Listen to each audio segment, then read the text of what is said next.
우리 인생에는 궁합이 맞는 사람이 있어요. 이거 아주 중요합니다. 나하고 궁합이 맞는 사람이 있어요. 동그란 사람들이 상처를 입는다니까. 동그란 사람이 대림절 맞이하고 예수님 성탄 맞이하고 빠마를 탁 했는데 삐죽한 놈이 와서 한마디 해요.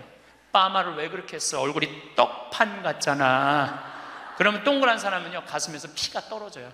안 그래도 얼굴 둥글럽적해갖고 스트레스 받는데 떡판이라고 그러면 얼마나 상처를 입어요. 그런데도 동그란 사람은 그 삐죽한 사람한테 싫은 소리 못해요. 기껏 텐대는 소리가, 그러게 이번에 하다가 보니까 이렇게 나왔네, 다음에 내가 잘할게. 뭘 잘못했다고 다음에 잘한대. 그래서 동그란 사람들 보면 여기에 구멍이 뽕뽕뽕뽕 나인 사람 많아요. 그래서 동그란 사람들이랑 상담을 해보면은요, 정말로 겉보기는 예쁜데 상처는 다 받은 사람 많아. 그러니까 동그란 사람은 삐죽한 놈 만나면 안 돼요. 삐죽한 놈은 누구 만나게 해주면 되냐면 별난 놈 만나게. 별난, 찔러도 안 찔리는. 파마를 왜 그렇게 해서 얼굴 떡판 같잖아. 그럼 별난 사람은 뭐라고 그러느냐면은, 너나 잘하고 다녀, 너나 남 챙겨내지 말고.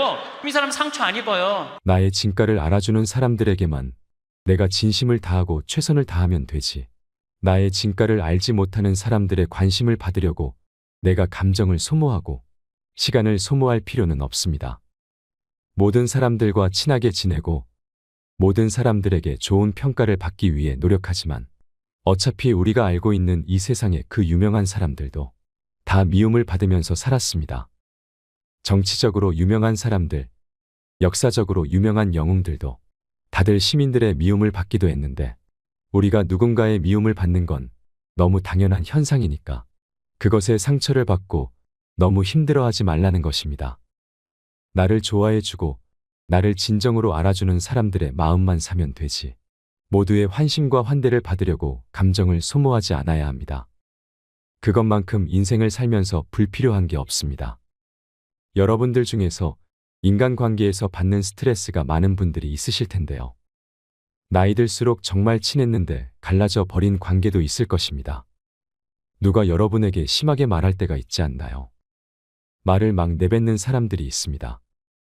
그런 사람들한테 우리가 할 수 있는 가장 최선의 대응은, 저렇게 말하는 사람을 내 인생에 두면 아무런 도움이 될 것 같지 않다라고 생각하고 멀리하는 것입니다.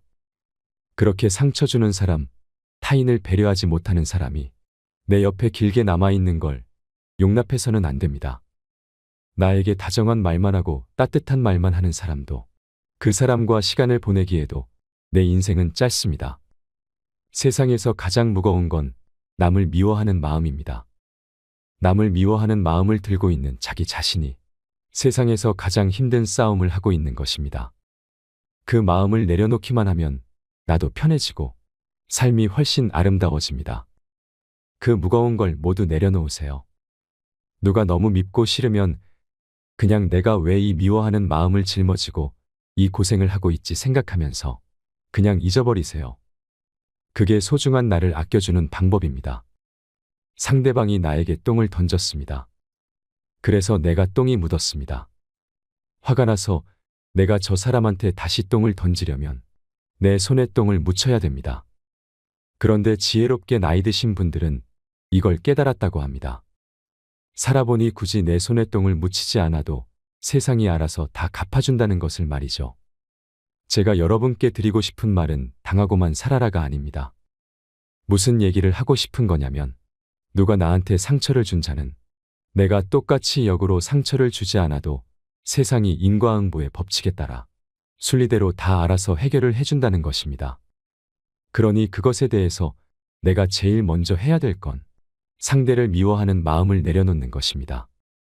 내가 제일 먼저 해야 하는 건 마음의 독화살을 맞은 자기 자신을 달래주는 것입니다.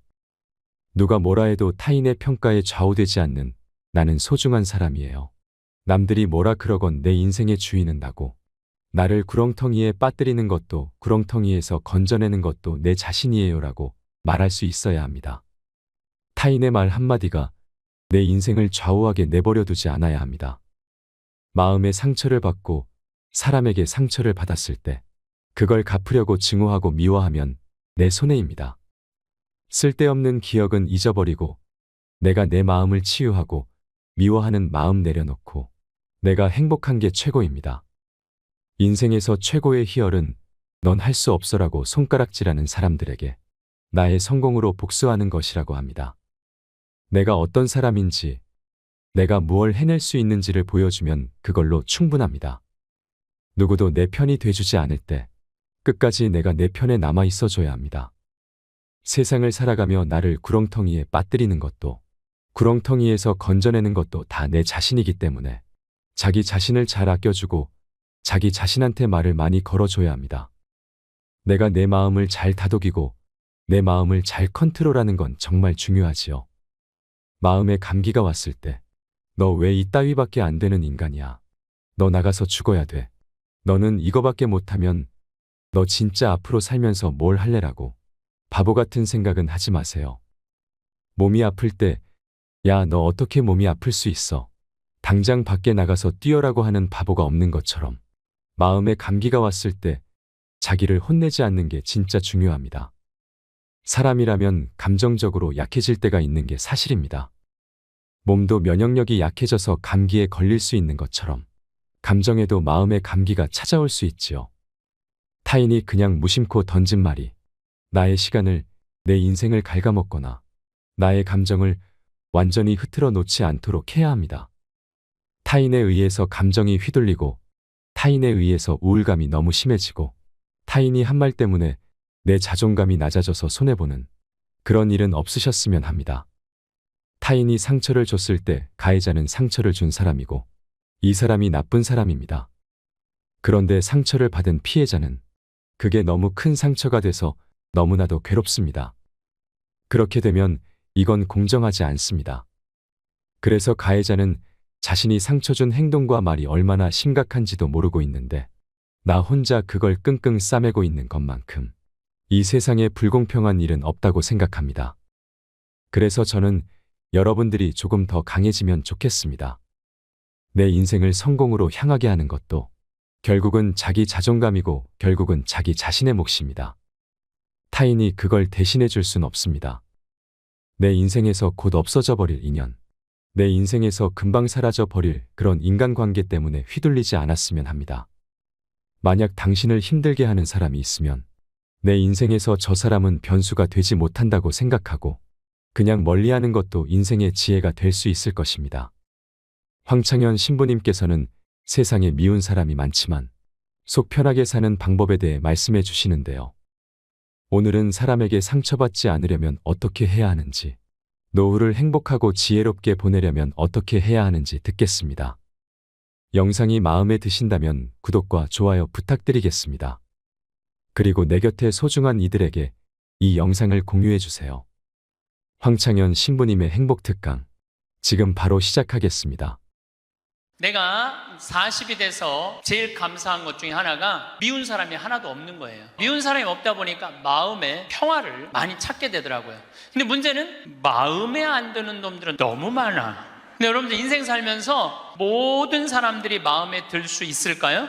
그건 불가능해요. 왜 불가능하냐면은 보수가 있고 진보가 있고 또 정치에 관심이 있는 사람이 있고 정치에 관심이 없는 사람이 있고 환경에 관심이 있는 사람이 있고 인권에 관심이 있는 사람하고 다 달라. 다 달랐는데 어떻게 나하고 생각이 다르다고 미워할 필요까지 있느냐 이거예요. 그냥 네모난 놈은 네모난 대로, 세모나면 세모난 대로, 동그라면 동그란 대로 인정해 주면 돼요. 그리고 제가 40이 들어서 제일 감사한 것 중에 하나가 30대 때는 일일이 다 지적해주고 가르쳐야지 속이 편했는데 40대는 안 그래요. 왜 안 그러느냐면 귀찮아. 그런 거를 일일이 다 신경 쓴다는 것 자체가 귀찮아요. 그런 것까지 신경 쓰고 살 필요가 없는데 뭐하러 그렇게 그 세세한 것까지 관심을 갖고 사느냐 이거예요. 어제는 두 번째 멘토 신부 성당에 가서 강의를 하게 됐는데 오늘 평화방송한다고 마사지를 받으려고 그러는데 마사지 예약한 사람이 까먹고 집에 휴가를 가버렸다고 그러더라고요. 그래갖고 이제 직원을 바깥에서 운전하는 직원을 한 30분 정도 기다리는데 성균관대학, 수원에 성균관대학이 있는 데인데 그 수많은 젊은 여대생들이 지나가더라고요. 그런데 참 슬픈 건지 좋은 건지 모르겠는데 지나만 가지 얼굴이 안 보여. 눈이 이게 침침해갖고요, 이쁜 여자가 안 보여. 이쁜 여자가. 그것도 한편으로는 참 좋다, 그런 생각도 들더라고요. 근데 이제 30분을 내가 길에서 기다리다가 직원이 뭐 때문에 잘못돼갖고 늦게 도착을 했는데, 내가 딱 탔는데 우리 직원이 그러는 거예요. 신부님 신경질을 안 부리세요? 그러더라고요. 근데 부리고는 싶은데 기운이 없어. 신경질 부릴 기운이 없어. 그래서 나이를 먹는 게 좋은 면도 있구나. 사소한 것에 신경이 점점 멀어지는 참 좋은 것도 있구나, 이런 생각이 들어요. 제가 늘 강의 때 말씀드리지만은 우리가 모든 사람 사랑하기 쉽지 않아요. 근데 문제는 동그란 사람들이야. 마음이 예쁜 사람들은 모든 사람 사랑하려고 그래요. 난 그 사람들이 제일 짜증나는 사람들이에요. 모두 사랑하려고 덤비는 사람들. 예수님은 모두 사랑하라고 그런 적이 없어요. 서로 사랑하라고 그랬죠. 이제 모두 사랑하라고 그랬어요. 여러분도 오늘 이후부터 서로 사랑하세요. 우리 인생에는 궁합이 맞는 사람이 있어요. 이거 아주 중요합니다. 나하고 궁합이 맞는 사람이 있어요. 저는 내 인생에 참 궁합 맞는 사람들이 많은 편인데, 내 인생 가장 궁합 잘 맞았던 분은 2012년에 돌아가신 87세에 돌아가신 김창린 필립보 신부님이 나하고 궁합이 제일 잘 맞았던 신부님이에요. 근데 이 신부님은 내가 신학생 때 별명이 호랭이 신부님이에요. 호랭이 신부님. 호랭이 신부님인데 얼마나 무서웠느냐 하면은 미사 딱 시작, 문 딱 잠궜어요. 그리고 미사 때 움직이잖아요. 그 자리에서 쫓아냈어요. 나가라고. 미사 때 움직이면은 조금도 떠드는 걸 못 보셨어요. 조금만. 만약에 애가 뛰어다닌다, 그럼 3살 4살도 욕을 바가지로 얻어먹어요. 욕을. 그리고 그 엄마는 말할 것도 없고. 이 신부님은 참 원칙적인 분이세요. 신앙에 애누리가 없는 분이에요. 그리고 내가 보좌 신부 때 이렇게 보면은 판공성사 이제 한참 하잖아요. 그럼 우리 그때는 신자가 14,000명이었어. 그러면은 고해 성사를 주면은 신부님 고해에 들어가면 혼이 나니까 신부님 고해소는 안 들어가는 거예요. 내 고해만 나가보면 막 신부님 없어. 그 신부님 기다리다가 딱 나와갖고 이리 와 소리를 질러요. 그럼 저 끝에 있는 사람들이 어쩔 수 없이 가. 신부님 고해소 들어가면 다시 이쪽에 와서 붙는 거야. 내 쪽에 와서. 그래서 내가 하루에 500명씩 성사를 준 적이 있어요. 그러니까 그렇게 성사를 많이 줘갖고 나중에는 어떤 보좌 신부 때 어떤 병에 걸렸는지 하도 이걸 많이 하다가 이제 한 번은 문을 열고 고해를 듣는데 대답이 없는 거야. 그래서 왜 고해를 안 하냐고 눈을 떠봤더니 내 침대에서 옆에 창문을 열고 이러고 있더라고요. 창문을 열고. 그렇게 무서운 신부님이었는데 참 편안했어요. 그래서 신부님, 내가 평창의 성 필립보, 신부님 본명이 필립보예요. 김창림 필립보. 신부님 나 생태마을 꾸미고 싶다고. 네가 한다면 내가 도와줄게. 그래갖고 신부님이 30억 평생 북한에서 넘어가고 학비 고생을 많이 하고 신학생들 장학금 한다고 신부님 모아둔 거 30억을 내놓으신 거예요. 근데 신부님이 이제 은퇴를 하셨어요. 마지막 11년 동안 내가 모시고 살았어요. 근데 한 번도 서로 큰 소리 얼굴 붉힌 적이 없어. 그렇게 무서운 신부님인데, 신부님하고 뭐 에피소드가 너무 많은데, 신부님이 당신 성구가 서로 사랑하라야 내 성구 액자 너한테 줬는데 어디 있느냐고 2년을 괴롭히더라고요. 나는 그런 거 본 적 없다. 왜 이놈 새끼, 내가 너한테 성구 줬는데 네가 내 걸 우습게 한다고 욕을 먹었는데, 나중에 알고 보니까 신부님 그 철산성당 사무실에 있었던 거야. 근데 내가 그것 때문에 황당한 게 아니야. 서로 사랑하라는 성구를 내가 찾아서 우리 지금 생태마을에 걸어놨는데 참 기가 막혀요. 서로 사랑하라 그러는데 이렇게 그 뒤에 배경 그림이 뭔지 아세요?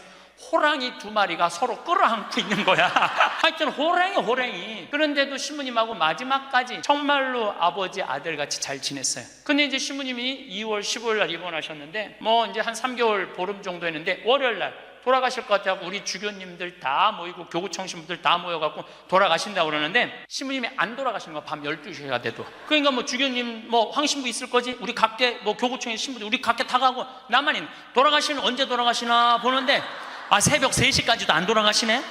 나는 다음날 강의 있는데 라고 하고, 신부님 하여튼 나 지금 바빠서 간다고 가는데 이틀 지났는데 느낌이 이상해. 그래서 부관장 신부한테 네가 나머지 다 해라. 나 아무래도 신부님 돌아가실 것 같다. 그래서 이제 수원 빈센트 병원에 왔어요.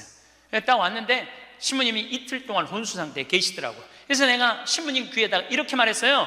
신부님 이제 가셔라. 신부님 힘든데 신부님도 가셔야지. 신부님도 편안하고 나도 힘들어 죽겠다 왔다 갔다. 그랬는데 신부님이 눈을 딱 뜨는 거예요. 얼마나 놀랬는지 몰라요. 죽으라고 그러는데 눈 뜨니까 얼마나 내가 놀래. 그랬더니 그 신부님 모시는 자매가 그러더라고요. 부부가 저거 보라고 이틀 동안 그렇게 많은 신부님들이, 그렇게 많은 지인들이 와서 신부님 눈 뜨라고 그래도 눈 한 번 안 뜨더니, 저 사랑하는 신부가 와서 신부님 이제 가시라고 그러니까 눈 뜨는 거 보라고. 저 신부님 매일 저를 위한 미사를 하셨거든요. 매일매일. 그래서 내가 이제 신부님한테 그랬죠. 신부님, 평생에 내 바람막이 돼주시고 나 행복하게 해줘서 너무너무 감사하다고. 나는 사제 생활은 정말로 반은 신부님 때문에 행복하게 살았다고. 내가 그날 다 오라고 그랬거든요. 신부님 지인들 다 눈 한번 마주치라고. 신부 눈 다 마주치시더라고요. 그러더니 나하고 딱 눈을 마주치시면서 돌아가시더라고요. 그래서 신부님이 내 품에서 돌아가셨어. 신부님은 나하고 궁합이 맞은 거죠. 그래서 난 그분하고 평생 참 행복하게 살았어요. 여러분들도 마찬가지예요. 여러분들하고 궁합이 맞는 사람이 있어. 근데 이 동그란 사람 얘기, 이제 뭐 내가 옛날에 화가 나십니까에도 말씀드렸지만, 동그란 사람들은 뭐가 있냐면 예수님 사랑하는 마음이 이쁘니까 남 상처 주는 걸 못해. 왜냐하면 예수님한테 미안하니까. 남 상처 주는 걸 못하는 거야. 동그란 사람이 대림절 맞이하고 예수님 성탄 맞이하고 빠마를 탁 했는데 삐죽한 놈이 와서 한마디 해요. 빠마를 왜 그렇게 했어? 얼굴이 떡판 같잖아. 그러면 동그란 사람은요, 가슴에서 피가 떨어져요. 안 그래도 얼굴 둥글럽적해갖고 스트레스 받는데 떡판이라고 그러면 얼마나 상처를 입어요. 그런데도 동그란 사람은 그 삐죽한 사람한테 싫은 소리 못해요. 기껏 텐대는 소리가, 그러게 이번에 하다가 보니까 이렇게 나왔네, 다음에 내가 잘할게. 뭘 잘못했다고 다음에 잘한대. 그리고 어디 가서 우느냐면 성당 가서 운다니까요. 여기 있는 분들 많아. 그런 분들, 동그란 분들 많아. 맨날 울면서 상처 입고. 그래서 동그란 사람들 보면 여기에 구멍이 뽕뽕뽕뽕 나인 사람 많아요. 그래서 동그란 사람들이랑 상담을 해보면은요, 정말로 겉보기는 예쁜데 상처는 다 받은 사람 많아. 그러니까 동그란 사람은 삐죽한 놈 만나면 안 돼요. 삐죽한 놈은 누구 만나게 해주면 되냐면 별난 놈 만나게. 별난. 찔러도 안 찔리는. 파마를 왜 그렇게 써? 얼굴 떡판 같잖아. 그럼 별난 사람은 뭐라고 그러느냐면은, 너나 잘하고 다녀. 너나 남 챙겨내지 말고. 이 사람 상처 안 입어요. 상처 안 입는데 동그란 사람들이 상처를 입는다니까. 그래서 여러분들은 지금 50, 60 되신 분들, 여러분들 앞으로도 50년, 60년 인생 더 살아야 돼요. 미운 사람이랑 뭐하러 힘들게 가요? 내가 마음에 드는 사람, 좋은 사람이랑 가셔야죠. 그래서 오늘 이후부터, 아까도 제가 멘토 얘기했지만은, 우리가 멘토를 잘 만나야 돼요. 그래서 저는 막 보면은 성격 까칠한 사람들 가능한 한 안 만나요. 연락도 안 하고. 내가 좋은 사람들은 난 연락 많이 해요. 전화도 많이 하고 밥도 자주 먹고 참 좋은 것 같아. 생태마을 꿈이라고 100억 주고 잠비아에 100억 준 우리 83살 된 우리 은인한, 저는 한 달에 한 번 전화해서 꼭 같이 밥 먹어요. 우리 어머니 아버지도 한 달에 한 번 꼭 같이 밥 먹고. 내가 좋은 사람만 난 전화해서 밥 먹어. 굳이 삐죽한 애 전화해갖고 내가 예수 그리스도의 이름으로 저 사람을 사랑하고야 말리라, 나는 안 그런다 이거야. 그래서 40 부록이 되면서 유혹도 흔들림도 의심도 별로 없어진 것에 대해서 너무너무 감사하다는 거죠. 50이 지천명이야. 50이 지천명. 50이 되면은 뭐 해야 되느냐면 하늘의 뜻을 아는 나이야. 49까지는 세상에 관심이 많았다면 50부터는 어디에 관심이 많아야 돼? 하늘나라에 관심이 많아야 돼. 여러분들은 49까지는 세상에 속해서 살았어. 세상 일 많이 하고 살았어요. 그럼 50부터는 이제 내가 이제 어디 갈 거야? 하늘나라 갈 거 아니야 이제는 갈 날이 점점 다가오잖아요. 그러면 하느님의 뜻을 알라고 해야 되지 않아요? 하느님의 뜻을. 제가 미사 기도문 중에 너무 좋아하는 기도문이 있어요. 하느님 아버지, 성찬의 전례 때예요. 저희가 그리스도의 죽음과 부활을 기념하며 생명의 빵과 구원의 잔을 봉헌하나이다. 또한 저희가 아버지 앞에 나와 봉사하게 하시니 감사하나이다. 많이 들어봤죠? 저는 반장, 부반장, 줄반장도 해봤던 적이 없어요. 우등상도 타봤던 적이 없어요. 내 평생에 1등이라는 건 한 번도 해본 적이 없어요. 그런데 나같이 부족한 인간이 오늘도 미사 같이 봉헌하겠지만은 이 많은 교우들한테 기도를 바쳐 올릴, 또한 아버지 앞에 나와 이 많은 교우들을 위해서 미사 드리게 해주는, 또한 아버지 앞에 나와 봉사하게 해주시니 감사나이다. 난 너무너무 영광스러운 거야. 아버지 일을 하는 것에 대해서 너무 감사하는 거야. 30대 때는 하느님의 이름을 빌려서 내 일을 했어요. 30대 때는 어땠냐, 뭐가 진행이 안 되면 성질을 있는 대로 부렸어요. 근데 요즘은 막 일이 진행이 안 되잖아요. 그럼 딱 내려놔요. 그리고 이렇게 말합니다. 당신이 원하는 게 아니네. 그거 딱 내려놔요. 하느님 당신이 원하는 일이면 되겠지. 제가 작년에 잠비아에 가갖고 간호대학 수도된 걸 보고 사는 맛 사는 멋 삼교 한 끼 책 팔은 거 2억 인쇄 내놨다고 그랬잖아요. 그래갖고 교우들한테 1,000만 원씩 30명만 도와달라고 그랬잖아요. 그런데 2월 달에 방송에 나갔는데 4월 마지막 주에 2억 8천이 모인 거야. 2달 만에 내가 한번 모금도 나간 적이 없는데 다 전화해서 마지막 토요일에 내가 하느님한테 이렇게 기도했어요. 하느님, 왜 2천만 원이 비냐고. 진짜 그렇게 기도했어요. 진짜. 아니 내가 2억을 내놨으면 당신 3억 내놔야 될 거 아니냐고 그렇게 기도를 했는데, 그날 저녁에 종교도 다른 할머니가 나한테 전화했어요. 신부님, 당신이 기도를 하는 중에 내가 돈이 필요할 것 같아갖고 2천만 원 보냈다는 거예요. 2천만 원. 나는 기쁘지 않았어요. 왜 기쁘지 않았냐면 너무 놀랐어요. 하느님이 다 듣고 하느님 왜 1천만 원이 비냐고 그랬더니 그 저녁에 2천만 원을 채워주셨으니, 여러분들 기쁠 것 같아요? 무서울 것 같아요? 무섭죠. 와. 그래서 예수님이 너희들 많은 말 하지 말아라. 아버지가 너희가 필요한 것을 다 알고 계신다. 그래서 내가 기도를 안 한다니까요. 내가 잠비아에 농업대학 세울까? 그랬더니 100억 갖다 줬잖아요. 그래갖고 농업대학 부지가 필요한데 그랬더니 1000만 평 대통령이 줬잖아요. 어떻게 기도를 해? 생각만 해도 하느님이 이렇게 쏟아주는데 기도까지 해주면 나는 죽어. 이건 기도까지. 근데 나는 어떤 믿음이 있느냐면 지천명, 하늘의 뜻을 알아요. 하느님이 원하는 일이면 된다. 그리고 이제 잠비아에 제가 이제 4년을 다니면서 내가 너무너무 놀란 거는 잠비아의 신자가 500만 명이에요. 그리고 내가 다니고 있는 은돌라 교구는 신자가 100만 명이야. 근데 신학교가 없는 거야. 잠비아의 신학생은 지금 480명이 있대요. 근데 기숙사가 없는 거야. 1, 2학년이 철학과 이렇게 다니고 이상하게 하여튼 신학 과정이 있더라고. 그래서 은돌라 교구의 반달 주교님께서 나한테 요청이 왔어요. 우리 여기 잠비아에 신학교를 좀 줘달라고. 근데 그 신학교 짓는 거 어렵잖아. 땅 이미 1000만 평 있고 10억이면 신학교 짓거든요. 벌써 100억 기증 받았고. 나는 농업대학만 할 생각을 했지 신학교 줘줄 생각을 안 했거든요. 근데 생각해보니까 이거 신학교 짓는 거 이게 정말로 의미 있는 일이구나. 이게 누구의 뜻이냐? 1000명이라는 거야. 하느님의 뜻이구나. 그래서 요즘 이제 신학교를 이제 설계를 다 끝냈어요. 신학교 설계도 다 끝났어. 그래갖고 짓는데 이제 반달 주교님이 지난 10월 달에 한국에 들어오셨어요. 근데 또 마침 우리 수원교구의 이용훈 주교님께서 그러면은 저도 그렇죠. 우리 수원교구 주교님 이름으로 책임지고 끝까지 져주기로 두 주교님께서 사인을 딱 했어. 내가 그걸 보면서 그래, 하느님이 이렇게 역사하시는구나 그런 걸 느끼면서 내 일을 하는 게 아니라 이제 누구 일을 해? 하느님의 일을 해. 하느님의 일을 하니까 내가 책임질 필요 있어요, 없어요? 없어. 누가 책임져야 돼? 하느님이 책임져야 돼. 그야말로 내 기도는 배째라야. 줄래면 주고 말래면 말아라. 그런데 잠비아에 이번에 미국 교우들이 20명이 따라왔어요. 그 사연이 기가 막히더라고요. 딸이 수의학과 다니다가 교통사고로 죽은 거야. 보나라는 아이인데 24살인가 6살에.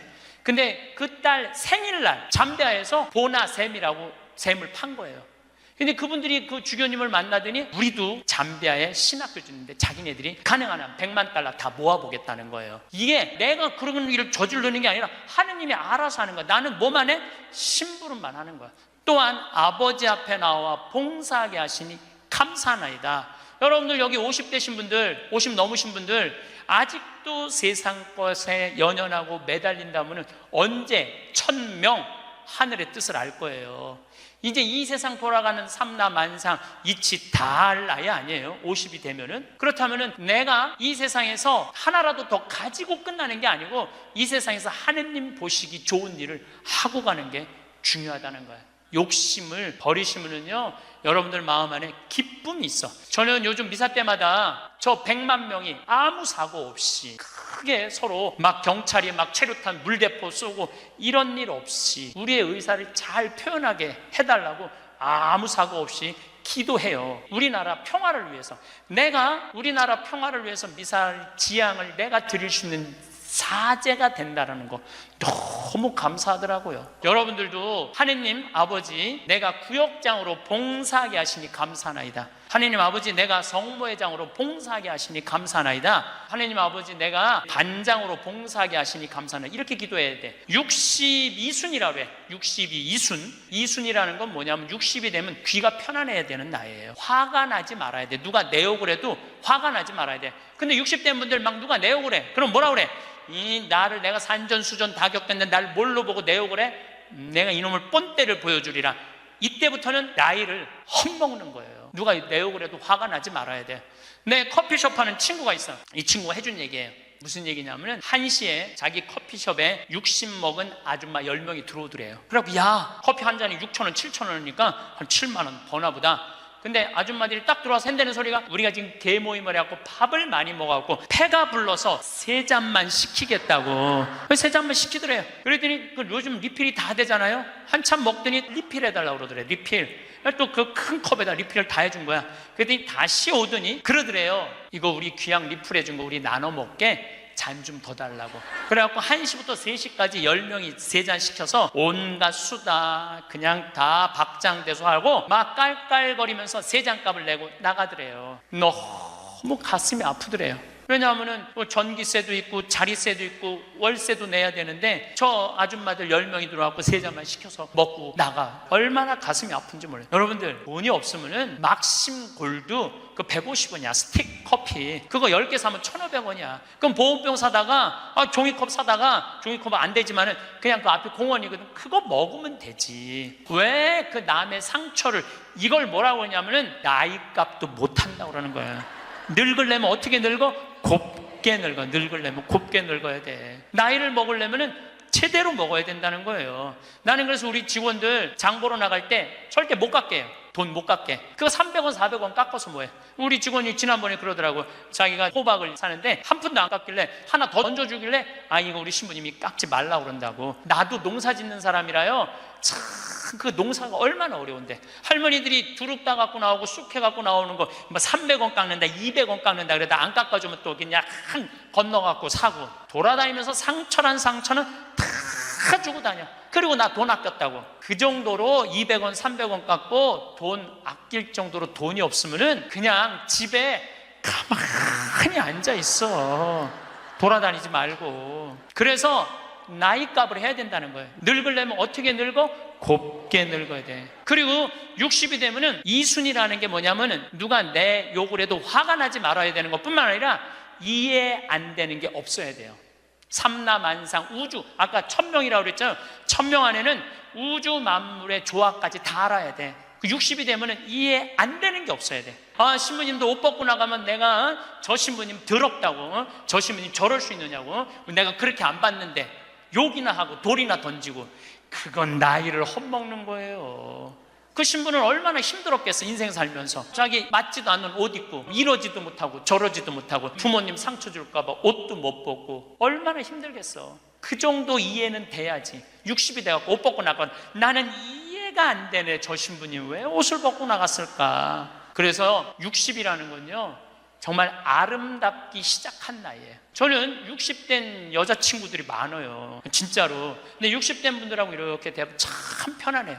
30대, 40대 이 여자들은 불편해. 근데 60만 되면은 아주 편안해. 그리고 60이라고 얼굴이 못생긴 것도 아니야. 이뻐 다. 60은 내가 보기에는 아름답기 시작한 나이예요. 누가 뭐라 그래도 받아들이고 포용할 수 있는 따뜻한 나이가 저는 60이 아닌가 싶어요. 70이 종심소욕 불육이라고 그래요. 뭐라 그러면 70이면 마음을 따른 욕구가 일어나는 마음을 따라도 법에 어긋남이 없는 나이야. 그러니까 내가 한 70 넘은 분이 내가 욕심껏 행동을 해도 그게 법에 어긋나지 말아야 돼. 다시 말해서 좀 쉽게 얘기하면 우리 천주교 교우들 알아듣기 쉽게 말하면 70에 내가 하는 행동이 하느님이 하는 행동하고 똑같아야 돼. 근데 70된 할머니들 막 잔치집에 갔는데 그냥 부침개 맛있다고 꼬쟁이에 그 집에 부침개 남든 뭐 모자라든 상관하지 않고 꼬쟁이에 싸갖고 막 그게 이제 늙으려면 곱게 늙으려는 거예요. 그러면 안 된다는 거예요. 불류구라는 게 뭐냐면 자야 자아가 넘침이 없는 거. 넘침이 없는 거. 요셉 성인을 의인이라고 그러죠. 왜 의인이라고 그러는지 아세요? 목수들은 자가 생명이에요. 그래서 길이가 정확해야 돼. 그래서 목수들은 재판할 때도 누구를 불러냐? 목수를 불러요. 목수를 불러갖고 이 사람이 정확하게 계산한 거냐? 누가 다 계산해줘? 목수들이 계산해줬어. 그 의인이야, 의인. 그러니까 어긋남이 없는 거야, 어긋남이. 난 70된 할머니들 싸우는 거 많이 봤어요. 우리 생태마을에 노인대학이 많이 오거든요. 그럼 우리 이제 항아리가 거의 1000개 정도 돼요. 항아리는 열어보면 안 돼요. 할머니 한 분이, 내가 들은 얘기야. 할머니 한 분이 와갖고 그 문을 이렇게 걸어두거든요. 근데 문을 열고 들어가더래. 그 항아리 있는 대로. 공사자가 할머니 거기 들어가시면 안 돼요. 들은 척도 안 하고 들어가더래. 거기를. 그러더니 이제 항아리를 하나하나 보더래. 그래서 할머니 그 항아리 열어보면 안 돼. 들은 척도 안 하고 항아리를 고무 밴드를 벗기더래. 할머니 그 찍어 먹으면 안 돼요. 들은 척도 안 하고 찍어. 그 항아리 하나 300만 원인데 그거 하나 부대기 생기면 누가 책임질 건데. 그래서 우리가 나이를 먹어가면 먹어갈수록 상식이 가득 차야 돼요. 나이가 먹을수록 어린아이가 돼가는 경우가 참 많아요. 근데 공자님이 73살까지 살다가 죽었어. 무슨 얘기냐면은 천지가 80이 넘게 사는데 70까지만 얘기를 하고 죽은 거야. 공자님이 80은 어떻게 살으라고. 그래서 내가 80을 내가 생각을 해봤어요. 80은 뭐 해야 되는 나이냐면은 생생지심의 나이예요. 생생지심이라는 게 뭐냐면은 생명을 사랑하는 나이야. 80은 생명을 사랑하는 나이. 80까지 살면은 여러분들 감사하지 않아요? 감사하죠? 저는 46세 위암 수술을 하고 매년 가을마다 단풍 구경을 가요.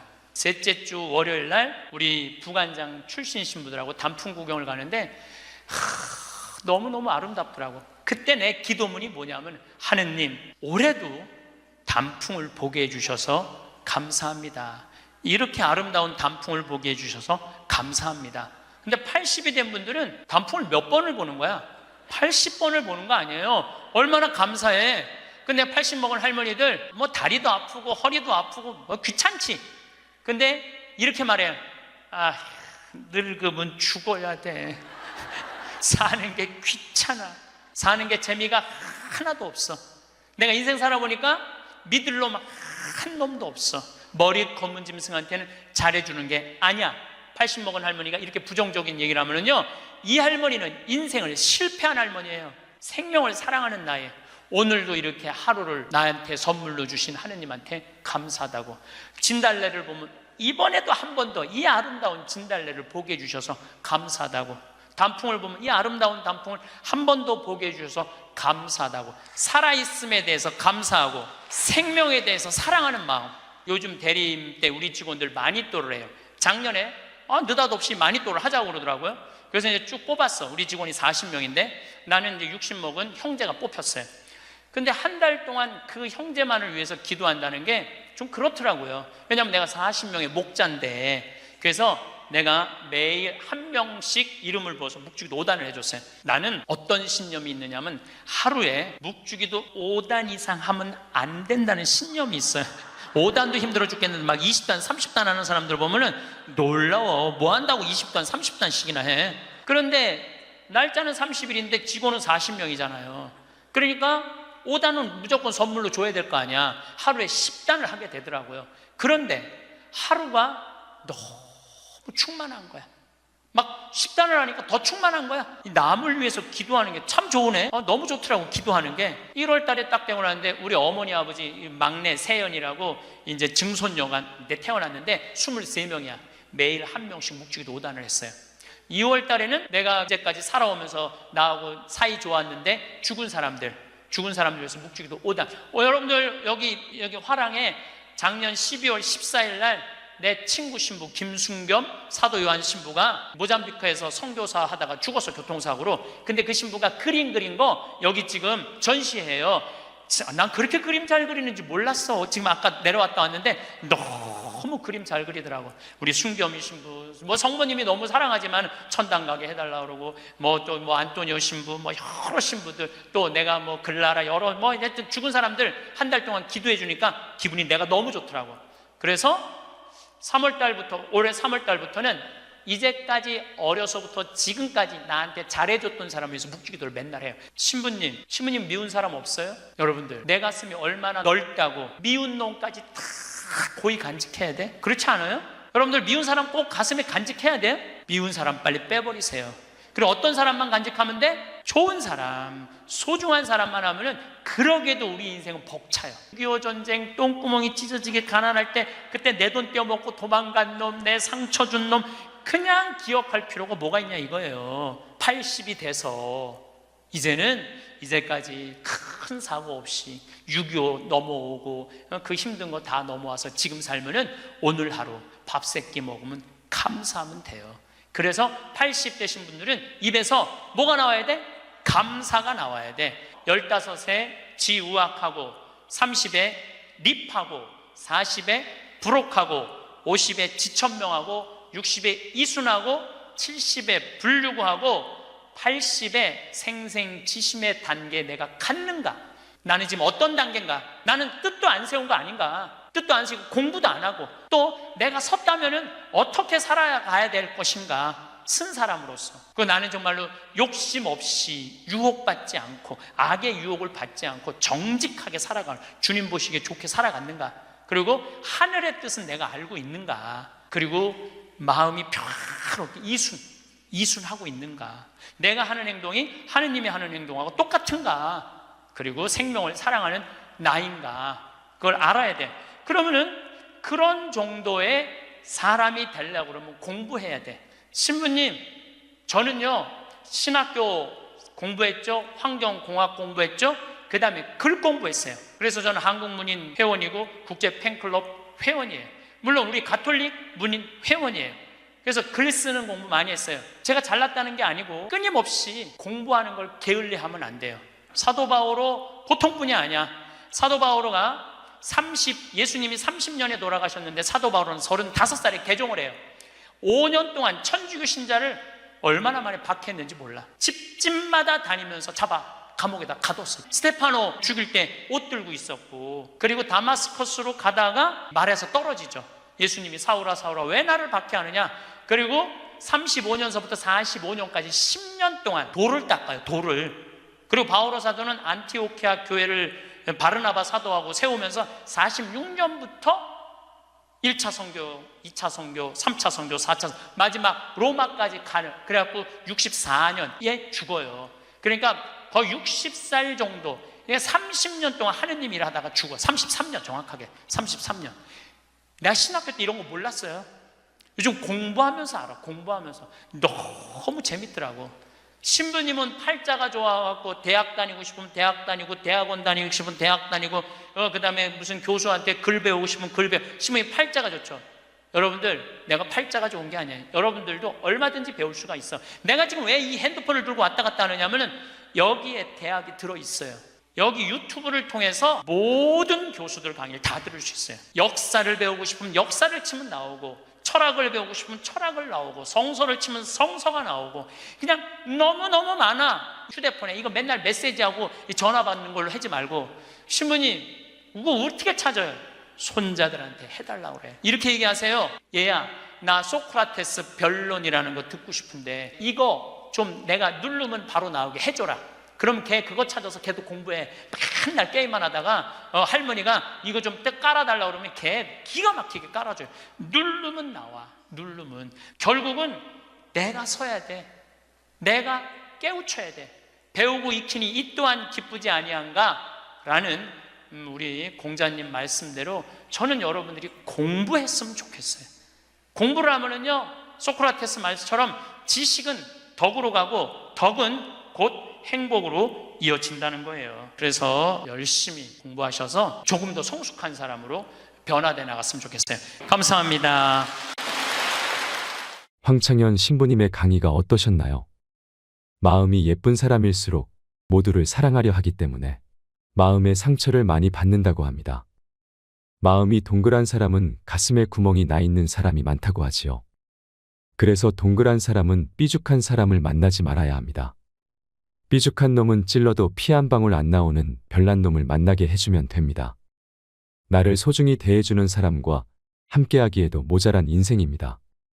오늘부터는 나를 힘들게 하는 사람과는 멀리하고 만났을 때 마음이 편안하고 행복해지는 사람과 함께하세요. 이상으로 책틀맨이었습니다. 지혜를 쌓는 당신의 오늘이 아름답습니다. 더 좋은 영상으로 찾아뵙겠습니다. 우리가 가장 가까이 있는 사람한테 가장 상처 주는 말을 참 많이 하는 것 같아요. 여성은 참 신비한 존재. 여자는요 생리를 하고 난 다음에 1일부터 18일까지 점점 기분이 좋아진대요. 18일서부터 21일 사이까지는 기분이 최고래 최고. 근데 21일부터 기분이 나빠지기 시작해. 생리할 때 되면 완전히 그 여자가 아니야. 원래 생각했던 그 여자가 아니야. 완전히 새로운 완전히 짐승이 하나 나와갖고 이상한 행동을 하는 거예요. 남편이 바람 펴요 그러면 저도 그랬어요. 참고 살으라고. 좀만 참으면 죽으니까 그냥 죽으니까 참고 살라고 그랬어요. 그 옛날엔 더 했죠.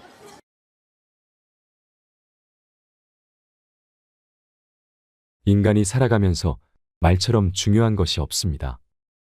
한 집에 사는 식구라 해도 말이 안 통하면 남남처럼 지내기 마련입니다.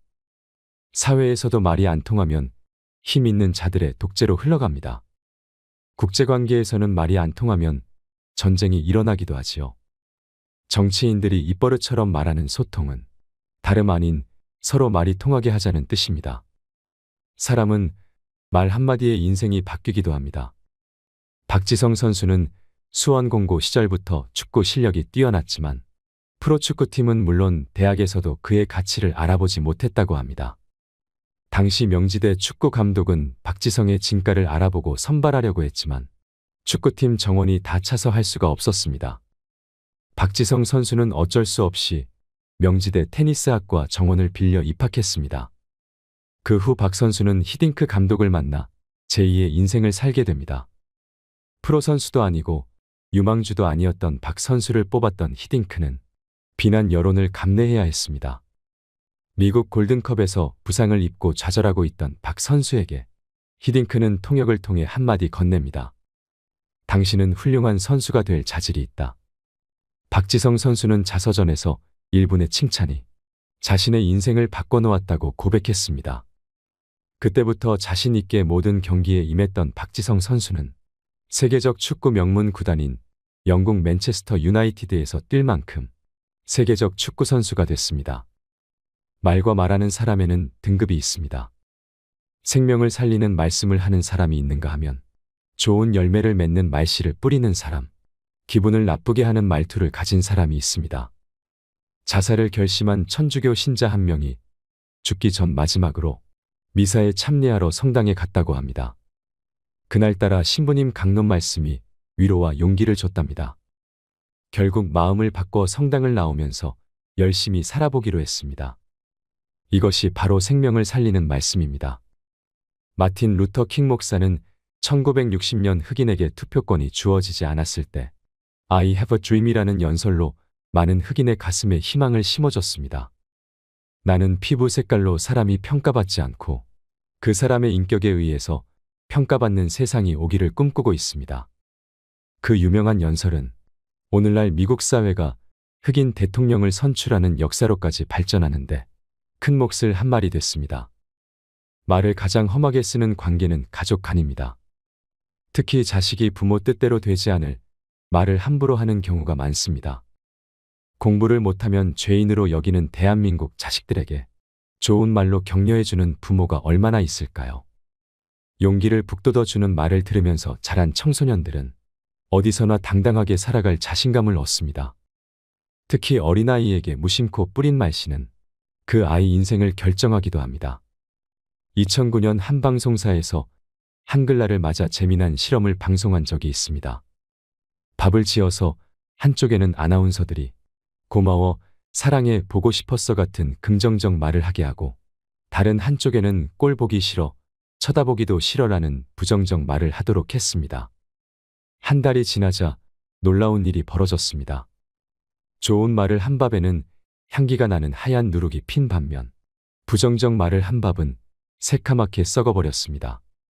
하다못해 밥도 말 한마디에 이처럼 반응하는데 사람은 어떨까요? 현대인들은 입만 열면 힘들어 죽겠다, 이렇게 사느니 죽는 게 낫다는 말들을 많이 합니다. 살아가는 일이 얼마나 큰 축복인지 모르는 채 복을 날려버리는 말 한마디가 될 수 있습니다. 좋은 말에는 복이 따라오게 돼 있습니다. 사람 운명까지도 갈릴 수 있는 말 한마디에 복을 담을 수 있기를 바라며 황창현 신부님의 행복 특강을 듣겠습니다. 영상이 마음에 드신다면 구독과 좋아요, 알림 설정 부탁드립니다. 우리가 가장 가까이 있는 사람한테 가장 상처 주는 말을 참 많이 하는 것 같아요. 그래서 여러분들 부부끼리 서로 기분 나쁠 때가 있어요. 그럴 때 이렇게 뭐 감정적으로 생각하거나 극단적으로 생각할 필요가 없을 것 같아요. 왜 그렇게 생각하실 필요가 없느냐면 지금 종자가 다른 종자가 이상한 행동을 하고 있다, 이렇게 생각하면 좀 마음이 좀 편안해요. 저 사람이 날 미워해서 그러는 게 아니다. 더욱이 여성이라는 이 성은, 제가 남성이기 때문에 그런 걸 많이 느껴요. 여성은 참 신비한 존재. 여자는요, 생리를 하고 난 다음에 1일부터 18일까지 점점 기분이 좋아진대요. 18일서부터 21일 사이까지는 기분이 최고래요, 최고. 근데 21일부터 기분이 나빠지기 시작해. 생리할 때 되면 완전히 그 여자가 아니야. 원래 생각했던 그 여자가 아니야. 완전히 새로운 완전히 짐승이 하나 나와갖고 이상한 행동을 하는 거예요. 그러니까 여자는 기분이 좋고 나쁘고 너무 분명해요.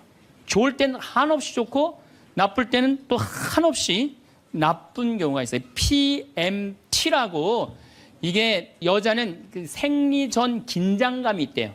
이 현상이 있어갖고 여자의 감정을 남자들이 내 말로는 난 도저히 이해가 안 돼. 이 주기를 몰라서 그래요.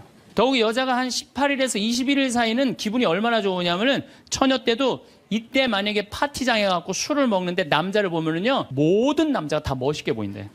그래갖고 그냥 이때 그냥 술 먹고 호텔에 다음날 아침에 깨보면 어머머 내가 미쳤어 내가 왜 그랬지? 이런 일이 이때 벌어지는 거예요. 그래서 보통 보면은 부부들 보면 너무 예쁜 여자하고 이상하게 생긴 남자가 부부로 사는 경우가 있어요.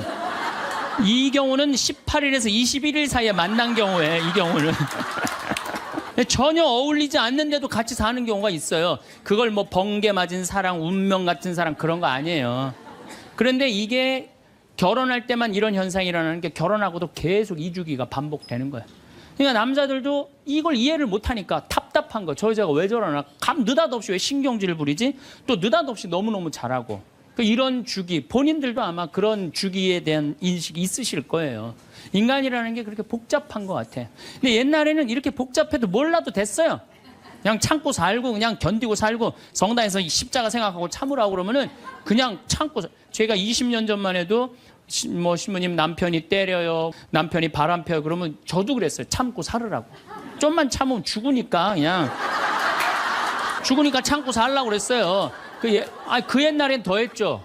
그 옛날에는 뭐 100년 전, 200년 전에는 참고 살면 둘 중에 하나 아무나 빨리 죽으니까 그냥. 근데 요즘은요 한 3, 40살 된 사람이 남편이 때려요, 바람 펴요, 빚만 만들어놔 이러면요 참고 살라고 얘기하기가 참 두려워요. 왜냐하면 참고 100년을 더 살아야 되는데 그거는 또 다른 형벌이거든요. 여러분들도 이제는 남자라는 이 동물을, 짐승을, 종자를 이해를 하셔야 돼요. 남편을 이해하라는 게 아니에요. 남자가 생겨먹은 게 어떻고 또 여기 있는 우리 형제님들은 여자가 생겨먹은 게 그러면 훨씬 좀 덜 싸울 거예요. 덜 크크크 치치치 카카카 된다니까. 그런데 이제 부부끼리도 서로에 대한 이해가 필요하지만은 여러분들 자녀에 대한 이해가 필요합니다. 자녀를 이해하셔야 돼요. 그리고 자녀하고 대화를 해야 돼요. 자녀하고 대화를 해야 되는데 우리나라 엄마들은 참 편안하게 교육해요. 딱 한마디만 하면 되니까 공부해. 이건 절대 교육이 아니에요. 작년 3월 13일 날 고등학교 3학년 남자아이가 엄마를 죽였어요. 목으로 칼을 찔러서. 그런데 얘가 전국 4천등 하는 아이였대요. 모의고사에. 근데 엄마는 전국 1등 하라고 그래요. 전국 1등. 나는 전교 1등은 들어봤어도 전국 1등은 처음 들어봤어요. 전국. 자식한테 전국 1등 하라고 강요한 엄마는 처음 들어봤어요. 근데 얘는 전국 4천등이면요 서울대 들어가요. 왜냐면 1년에 서울대 4,000명 정도 뽑거든요. 4,000명 정도 뽑으면 뭐 카이스트, 경찰대 뭐 이런 데 다 빠지면은요 서울대 들어가고도 남아요. 그런데 얘는 전국 63등으로 고친 거야. 63등인지 62등인지. 내가 고등학교 때 반에서 받은 등수야 이거야 고등학교. 그런데 엄마가 이 성적표를 받아보고 아이를 야구방망이 골프채로 8시간을 두들겨 팼다는 거예요. 엄마가 전국 1등 하라고 그랬더니 왜 전국 62등 하느냐. 근데 3월 14일이 무슨 날이냐면 학부용 진학 상담하는 날이야. 얘는 전국 62등도 8시간 두들겨 맞았는데 전국 4,000등 걸리면은 나는 죽는다. 그래갖고 엄마를 미리 죽인 거예요. 나는 얘는 엄마를 죽였다고 생각하지 않아요. 시험 감독관을 죽인 거예요. 시험 감독관을. 근데 우리는 자녀들한테 왜 공부해야 되는지, 인생에 대한 철학, 삶의 진리 이런 얘기 전혀 하지 않아요. 그냥 무조건 공부하라. 무조건 공부하라 그래. 그러니까 애들이 왜 공부해야 되는지도 모르고 부모가 하라고 그러니까 지겨워도 하는 거예요. 그러니까 부모가 지겨운 거예요. 부모가 지겹고 부모하고 말을 섞기 싫고. 여러분들 맨날 초등학교 이제 한 5학년만 되면은 남편이 맨날 술 먹고 들어와. 남편이 요즘 경기가 안 좋아갖고 400만 원을 버는데 150만 원밖에 못 벌어. 그래갖고 남편이 걱정이 돼갖고 맨날 술을 먹고 들어와요. 그러면은 아내가 한다는 소리가 그래요. 지겨워 죽겠어. 뭐하러 나하고 결혼했어. 술하고 결혼하지. 내가 이혼을 하든가 말든가 해야지. 아빠는 맨날 술 먹고 들어오고. 초등학교 5학년만 되면은 여자의 초등학교 5학년 애들 눈치가 빨라요. 아, 우리 집이 지금 심각하구나. 엄마 아빠가 곧 이혼하면 나는 엄마하고 살아야 될까 아빠하고 살아야 될까 고민해요. 아빠가 밤 10시에 술이 취해갖고 들어왔어. 그래도 딸이라고 아빠 오셨어요? 아빠가 한다는 소리가 우리 딸 이리 와. 아빠가 안아줄게. 걱정하지 말고 넌 들어가서 공부해. 이 아빠가 다 알아서 할게. 아니 엄마는 이혼한다는데 뭘 다 알아서 한다는 거야. 근데 엄마는 지겨워 죽겠어. 내가 이혼하든지 말든지 이런 소리 하면요. 얘는 마음 잡고 공부 못합니다. 공부하란다고 공부하는 게 아니거든요. 정말 지혜로운 엄마는 어떤 엄마인 줄 알아요? 남편 술 취해갖고 들어오면은 방에다 뉘어놓고 근심 어린 얼굴로 쳐다보는 초등학교 5학년 딸아 아빠가 맨날 술 먹고 들어오니까 걱정되지? 엄마 나 걱정돼. 아빠가 왜 저래 조름? 사실은 아빠가 요즘 경제가 좀 어렵지 않니? 너도 알다시피 지금 유럽의 그리스 사태 터졌잖아. 그리고 이란 핵무기 때문에 지금 석유값이 자꾸 올라가고 있어. 그리고 미국은 리먼 브라더스 경제 위기가 왔잖아. 이렇게 어려운 경제 위기가 와서 아빠가 한 달에 400을 벌어야 되는데 150밖에 못 벌어. 근데 너도 알다시피 우리 핸드폰 네 식구 쓰면은 20만 원이야. 그다음 전기세 10만 원이야. 그다음에 아빠 차 운행하고 우리 버스 타고 전철 타고 다니는 거 30만 원이야. 우리가 라면만 먹고 살아도 60만 원이야. 네 학원비, 동생 학원비 요거 50만 원 들어가. 그러고 난 다음에 우리 아파트 부금 100만 원 들어가. 한 달에 최소한 250은 있어야 되는데 150밖에 6개월 동안 아빠가 지금 이렇게 우리 집이 마이너스야. 그래서 아빠가 저렇게 근심 걱정이 돼서 저렇게 술을 먹고 들어오니 네가 좀 이해를 해줬으면 좋겠다. 이렇게 말하면요, 얘는 방에 들어가서 고민해요. 우리 집을 위해서 내가 도대체 뭘 해야 될까? 고민해요. 그런데 우리는 자녀들한테 이런 얘기 일체 하지 않아요. 일체 하지 않고 너는 들어가서 뭐 하라고 그래? 공부하라고 그래. 그러니까 애들이 공부를 왜 해야 되는지 모르잖아요. 유대인들은요, 초등학교 1학년만 되면은 왜 우리가 이 초막절을 지내야 되는지, 왜 우리가 과월절을 지내야 되는지, 할머니 할아버지는 어떻게 살았고 엄마 아빠는 어떻게 살았고 다 얘기해줘요. 이스라엘 애들은 초등학교 1학년 때부터 철드는 거예요. 아, 이런 역사 안에서 내가 살아가야 되는구나. 제가 지난 3월 달에 이스라엘에 초청을 받아서 갔다 왔어요. 근데 마침 그 사막 체험을 했는데 그때 이스라엘의 영재 아이들이 거기 왔었어요. 천재 아이들이죠. 근데 이스라엘은 고등학교 3학년 18살만 되면요, 무조건 군대 가야 돼요. 3년. 남자고 여자고 다 3년. 근데 걔네들이 전부 다 의대 합격한 애, 공군사관학교 합격한 애, 다 그런 애들이야. 그래서 내가 물어봤어요. 니네들은 18살만 되면은 군대를 간다는데 너희들 정말 군대 가고 싶느냐? 내가 물어봤는데 걔네 눈빛이 반짝반짝 그러면서 나는 이 나라를 위해서 가겠다는 거예요. 그리고 그냥 가는 것도 아니고 반드시 가고 그냥 기쁘게 가겠다는 거예요.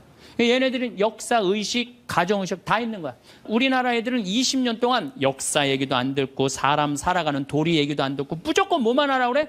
공부만 하라고 그래. 제가 얼마 전에 내 친구의 친구가 세상을 떠났어요. 근데 그 세상 떠난 사람 여자야. 근데 고등학교 2학년 딸이 있고 대학교 1학년 아들이 하나 있는 거야. 그런데 이 엄마가 딸을 깨워야지 딸은 일어나서 학교를 가는 거예요. 근데 10시가 됐는데 엄마가 안 깨운 거야. 엄마가 왜 나를 안 깨웠지? 10시가 됐는데 부엌에 가보니까 심장마비로 죽은 거예요. 심장마비로 죽었는데 아들이 이제 올라왔죠. 지방대학 다니면서. 아들이 올라왔는데 아들이 장례 때 하나 울질 않더래요. 우리 친구가 가서 보니까. 그리고 그냥 슬퍼하질 않더래요.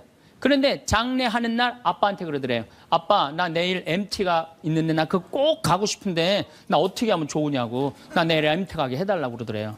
철이 안 들은 거죠. 그런데 여러분들, 얘가 철이 왜 없을까요? 누가 이렇게 철없이 키웠을까요? 부모가 철없이 키운 거예요. 뭐 하라고 그런 거야? 공부하라고 그러는 말 외에는 한 얘기가 없는 거예요. 공부하라는 얘기. 우리 집에 형제가 4형제예요. 근데 우리 둘째 형이 머리가 나빠요. IQ가 99에. 난 126인데. 근데 우리 둘째 형이 중학교 1학년 때 어느 날 갑자기 공부를 잘하는 거예요. 반에서 1, 2등을 하는 거예요. 그리고 좋은 고등학교 가고 좋은 대학 나와서 대기업 하고 요즘 아주 그냥 번듯한 회사의 사장이에요. 그래서 내가 3년 전에 형한테 물어봤어요. 형은 IQ가 자기 항상 그러니까 난 99밖에 안 된다고. 형은 IQ가 99밖에 안 되는데 왜 이렇게 공부를 잘하고 사회에서 이렇게 정말로 남들 부러워하는 자리까지 올라갔느냐고. 근데 형이 이런 말씀을 저한테 하더라고. 형이 신부님, 내가 중학교 1학년 때 아버지가 큰 간 수술을 했어요. 난 초등학교 4학년 때 기억나요. 아버지 병원에 가면 천도복숭아 따먹었던 거 기억나요. 그리고 아버지가 퇴원을 하고 다음 날 허리를 구부리고 출근을 하시더래요. 근데 우리 형이 보니까 어머니가 그랬대. 여보 며칠 쉬었다가 나가라고. 그렇게 허리를 구부리고 어떻게 출근을 하느냐고. 근데 아버지가 그러더래요. 나는 내 자식 먹여 살리고 공부시키려면 오늘부터 나가야 된다고. 그 일주일 동안 99짜리 IQ가 지켜본 거예요. 지켜보면서 자기가 그런 생각을 했대요. 내가 저 아버지를 위해서 해야 되는 건 공부다. 그래갖고 이 99 IQ가 코피가 터져가면서 공부를 한 거예요. 근데 그 아들은 내가 봐도 그때부터 효자인데 지금까지도 효자예요.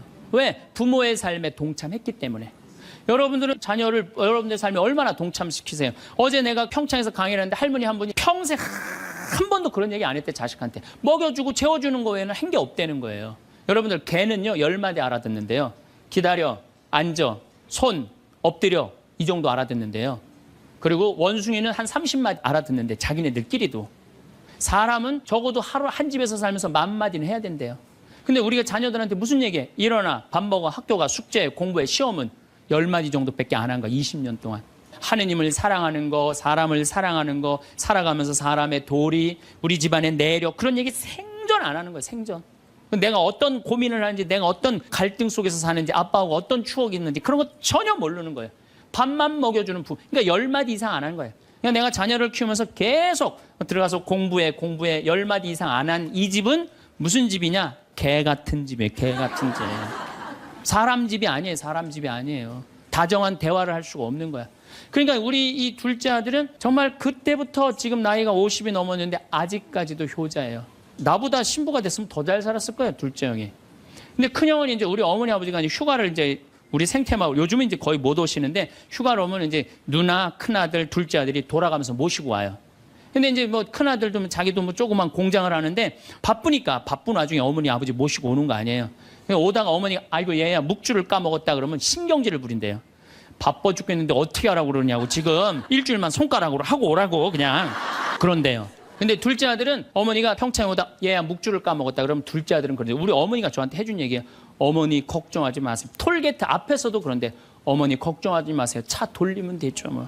그리고 그 차를 돌려갖고 30분 동안 집에 가서 그 묵주를 찾아서 모셔다 드린다는 거야. 그러니까 부모가 불편한 게 싫은 거야. 왜? 이 자식은 중학교 1학년 때부터 누구의 삶에 동참한 거야? 부모의 삶에 동참한 거야. 여러분들은 자녀들을 언제부터 삶에 동참시켰어요? 부모가 속이 썩는지 아빠가 힘든지 고통스러운지 그런 건 하나도 얘기 안 하잖아요. 그리고 너는 뭐만 하면 돼? 공부만 하면 되는 거야. 저는 요즘 우리 사회가 지금 굉장히 거칠다 그래요. 왕따, 그다음에 학원 폭력, 성폭력, 충격적인 사건들이 많이 벌어지잖아요. 내가 보기에는 이거는 다 집안에서 말이 안 통해서 그래. 부모가 진리를 애들한테 알려줘야 될 거 아니야. 진리를. 그리고 하느님의 사랑도 알려줘야 되고. 근데 그런 얘기 생전 안 하는 거예요. 저는 요즘 무슨 대책 막 낼 때 정말로 한심해요. 그런 대책으로는 해결이 안 돼요. 저는 중학교 때 성당을 이틀 갔어요. 토요일 날, 일요일 날. 뭐 이틀 간 게 아니라 6일이면 6일 다 갔죠. 7일이면 7일 다 갔어요, 성당. 매일 가서 성당 살았어요. 그 성당 가면은 매일 교리 배우고, 거룩한 거 배우고, 진리 배우고, 사람 사랑하는 거 배우고, 사람 배려하는 거 배우고. 그랬잖아요. 학원이 무슨 학원이야. 토요일 날이는 맨날 친구들하고 이 순교자 성월에는 유대철 내가 그때 주인공 됐었어. 유대철 연극하고 성탄 때는 또 저기 뭐 성가 연습하고 문학적으로 심성적으로 신앙생활을 했을 때는 아이들이 거룩하고 그중에 또 뭐 신학교 간 뭐 학사님 있으면 그 학생이 너무너무 부러우면 나도 한번 신부로 살아볼까? 또 수녀원 간 사람 있으면 또 이 여자아이들도 나도 저렇게 아름다운 수도자로 살아볼까? 그런 문화가 있었다고요. 근데 우리 천주교만 그런 게 아니라 자라보면 교회 다니는 애들, 절에 다니는 애들 다 그렇게 자랐어요. 그러니까 심성이 예쁘게 자라는 거죠. 근데 요즘 애들은 뭐만 해요? 공부만 해요. 그러니까 심성이 예쁘게 자랄 수가 없는 거예요. 아무리 대책을 발표해봐요. 소용이 없는 거예요.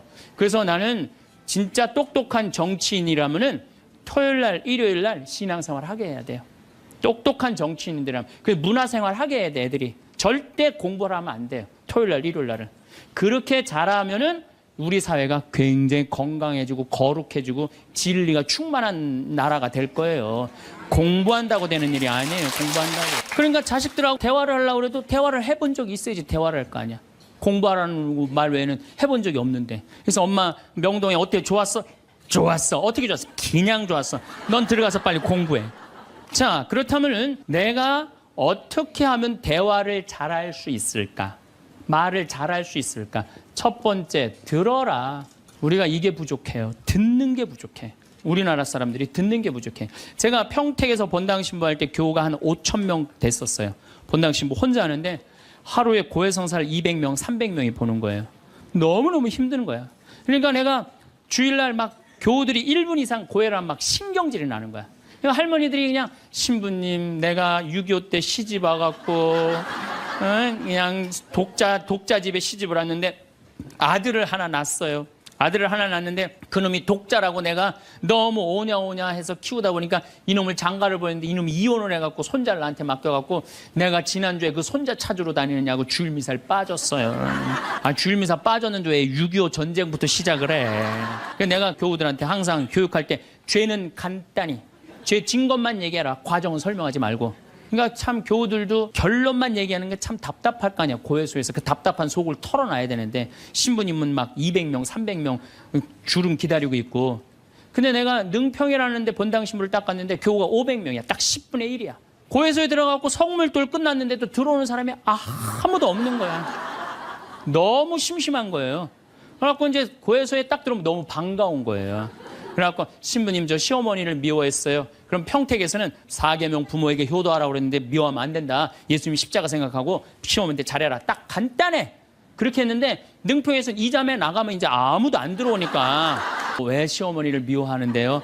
아이 뭐 내가 시집을 왔더니 그냥 손자하고 그냥 고모하고 그냥 남편만 하고 나는 그냥 완전 식모 취급하고 친정에도 못 가게 하고 아유 그러면 안 되지. 그 시어머니 며느리한테 밥 얻어먹으면서 정신 나간 시어머니네.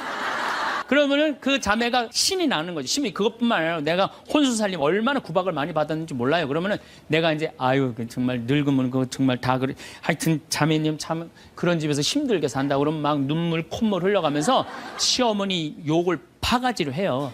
그러면서 자매가 신부님 이렇게 시어머니 욕해도 되느냐고 걱정하지 말라고 여긴 비밀이 지켜지는 데니까 걱정하지 말라고.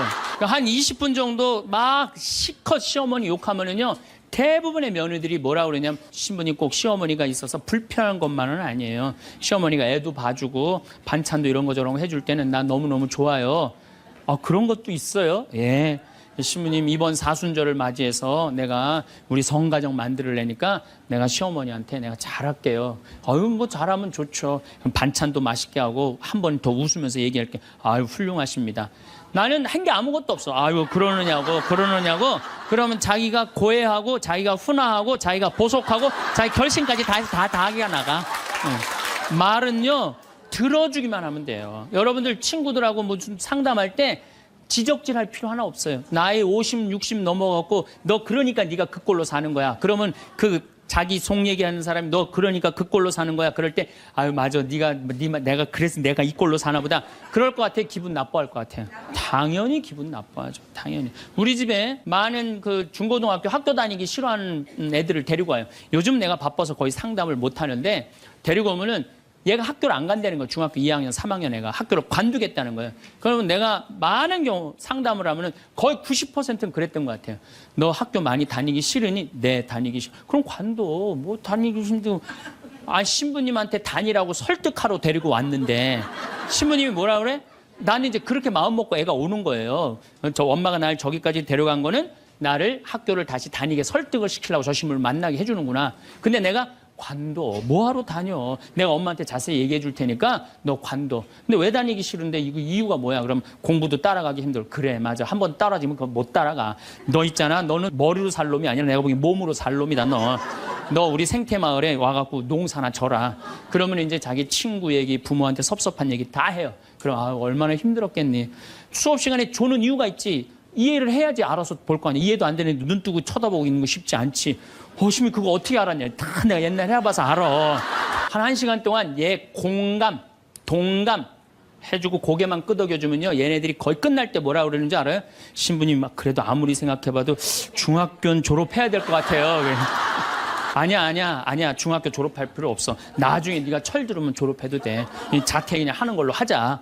아니에요, 신부님. 중학교 졸업하는 게 나을 것 같아. 그래?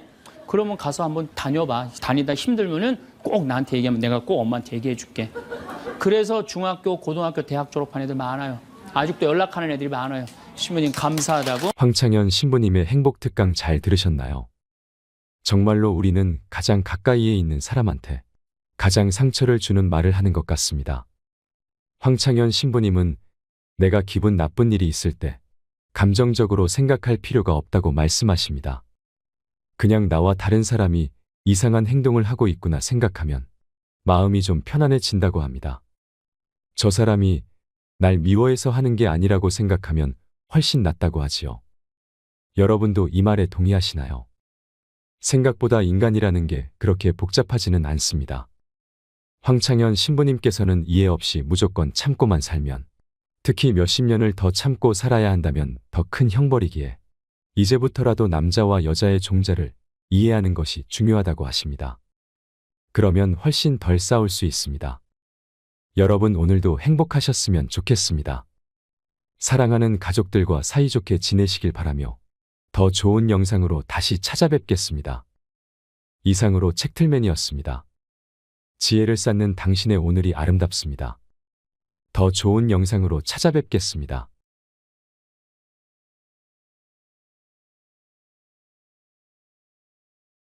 2, 3분 사이에는 죽었는지 샀는지 구분도 못한대요. 현실인지. 마침 뒤에서 기다리고 있던 사람이 누구냐 하면은 간호사였어. 간호사가 기다리고 있었는데 앞에 사람이 벼락을 맞아 팍 쓰러지니까 어떻게 배운 대로 심폐소생술을 시작을 한 거예요. 심폐소생술을 시술을 해갖고 살려낸 거야. 이게 육신을 살려내면 영혼이 아무리 천국에 가도 다시 돌아와야 된대, 육신으로. 그래서 세상에 돌아온 거예요. 그래서 옛날에는요, 사람이 죽을 때 눈을 뜨고 주고 입을 벌리고 죽으면 눈을 감겨주고 입을 다물어 줬던 이유가 영혼이 다시 돌아오지 못하게 하려고. 그렇게 다물어 줬다는 거예요. 근데 이 사람은 너무 천국에서 행복하게 있는데 이 간호사가 이 주책맞게 심폐소생술을 해서 살려낸 거야. 눈을 떴고 당신은 병원에 있습니다. 의사들이 눈앞에서 오갑니다. 안타깝지만 당신은 오래 살지 못할 것 같습니다. 당신은 슬프면서도 이상하게 마음이 차분해집니다. 뭐라 설명할 수 없는 감정인데요. 눈앞 의사들도 너무 태연해서 당신에게 위로가 될 정도입니다. 병실로 옮겨졌고 가족들이 보입니다. 가족들은 당신에게 용기를 주지만 사실은 그들이 절망하고 있습니다. 의사가 당신을 보러 왔습니다. 당신은 얼마나 더 살 수 있는지가 가장 궁금합니다. 그는 통계적인 임상 경험으로 당신에게 대략 얼마만큼 시간이 남았는지 알려줄 수는 있습니다.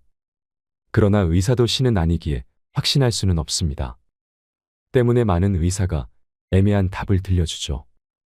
물론 당신이 의사가 예상하는 것보다 더 오래 살 수도 있습니다. 그러나 안타깝게도 당신이 바라는 것보다는 일찍 죽게 될 것입니다. 당신은 갑자기 변하기 시작합니다. 몸이 불균형에 빠진 것 같은 느낌이 들고 힘이 잘 들어가지 않습니다. 또 갑자기 딸꾹질이 날 수도 있고 이유 없는 가려움증이 생길 수도 있습니다. 이런 현상을 의사들은 증상의 부담이라고 부르는데요. 건강하던 때와는 다르게 당신이 스스로 몸의 감각에 신경 쓰다 보니 생기는 현상입니다. 마음도 약해질 대로 약해졌습니다. 곧 가족들의 손을 다시는 잡을 수 없다는 것을 절감합니다. 올해 크리스마스에는 가족과 무슨 약속을 했었나 생각하게 됩니다. 어떤 형태로든 당신은 슬픔에 사로잡힙니다. 지극히 자연스러운 마음이죠. 그러나 슬퍼만 하기에는 시간이 얼마 없습니다. 이제 당신이 죽는다는 사실에 대해 진지하게 생각해야 합니다. 의사들이 당신에게 무엇을 해주길 바라나요? 혹은 무엇을 절대 하지 않기를 바라나요? 누군가는 기계적인 인공호흡을 바라지 않고 누군가는 강제의 영양주입을 원하지 않습니다. 이런 문제를 결정해야 하는 것은 매우 힘든 일입니다. 원하지 않는 죽음이지만 피할 수 없기에 죽음의 세부 사항을 당신이 결정해야만 하는 거죠. 이럴 때는 그간 삶에 대한 질문을 던져보면 좋습니다. 살면서 당신이 잘했던 일이 무엇이었나 가만히 생각해 보는 거죠. 가혹할 수도 있지만 죽음은 당신이 견뎌야 하는 일입니다. 하지만 온전히 당신만의 일은 아닙니다. 장례업체 사람들이 당신을 어떻게 모실지 궁금해할 것입니다. 화장이냐 매장이냐, 시신은 어떻게 할 거냐. 당신에겐 생각하고 싶지 않은 일들이지만 그들에겐 매우 중요한 문제입니다. 당신이 가족에게 어떤 의지를 남겨놓는다면 큰 도움이 될 것입니다. 정말 시간이 얼마 안 남았습니다. 이제 당신의 심장은 박동을 멈추고 발이 차가워질 겁니다. 호흡도 잦아들고 감각이 조금씩 무뎌질 텐데요. 무서울 수도 있지만 당신만 겪는 일은 아닙니다. 아시다시피 죽음은 유일하게 모든 이에게 공평하게 찾아오는 것이니까요. 죽어간다는 것은 매우 역동적인 과정입니다. 당신의 삶만큼이나 특별하게 당신만의 방식으로 죽음을 받아들이면 어떨까요? 지금 막 당신의 신체가 생명과 작별을 고하는 과정을 시작했습니다. 차분하게 눈을 감으세요. 좋습니다. 잘하셨어요. 그동안 정말 수고 많으셨습니다. 장례식장에 많은 사람들이 찾아와 눈물을 흘립니다. 하지만 사진 속 당신의 마지막 얼굴은 너무나도 밝게 웃고 있습니다. 사진 속 얼굴이 너무 아름답고 빛이 나 더욱 슬퍼지네요. 정작 당신은 살면서 얼마나 자주 이렇게 밝게 웃어봤나요? 당신은 평생 세상의 한 부분이었습니다. 당신은 친구들과 가족에게 그들의 삶의 바탕에서 소중한 사람이었습니다. 하지만 이제 당신은 떠나고 없습니다. 그래서 지금 이 시간이 아주 특별한 것입니다. 이 시간은 다시 오지 않습니다. 이건 선물 같은 것입니다. 사람들이 죽기 직전에 느낄 수 있는 감각에 대해 생각해 보신 적이 있나요? 반드시 당신이 알아야 할 이야기였을 거라 생각합니다. 우리는 실제 임종을 앞둔 사람들의 심리를 간접 체험하면서 오늘 또 분명하게 살아야 할 이유를 찾게 됩니다. 당신이 숨쉬는 일상이 얼마나 숭고한 순간들인지 생각해보는 시간이 되셨길 바랍니다. 황창현 신부님의 행복특강 바로 시작하겠습니다. 영상이 마음에 드신다면 구독과 좋아요, 알림 설정 부탁드립니다.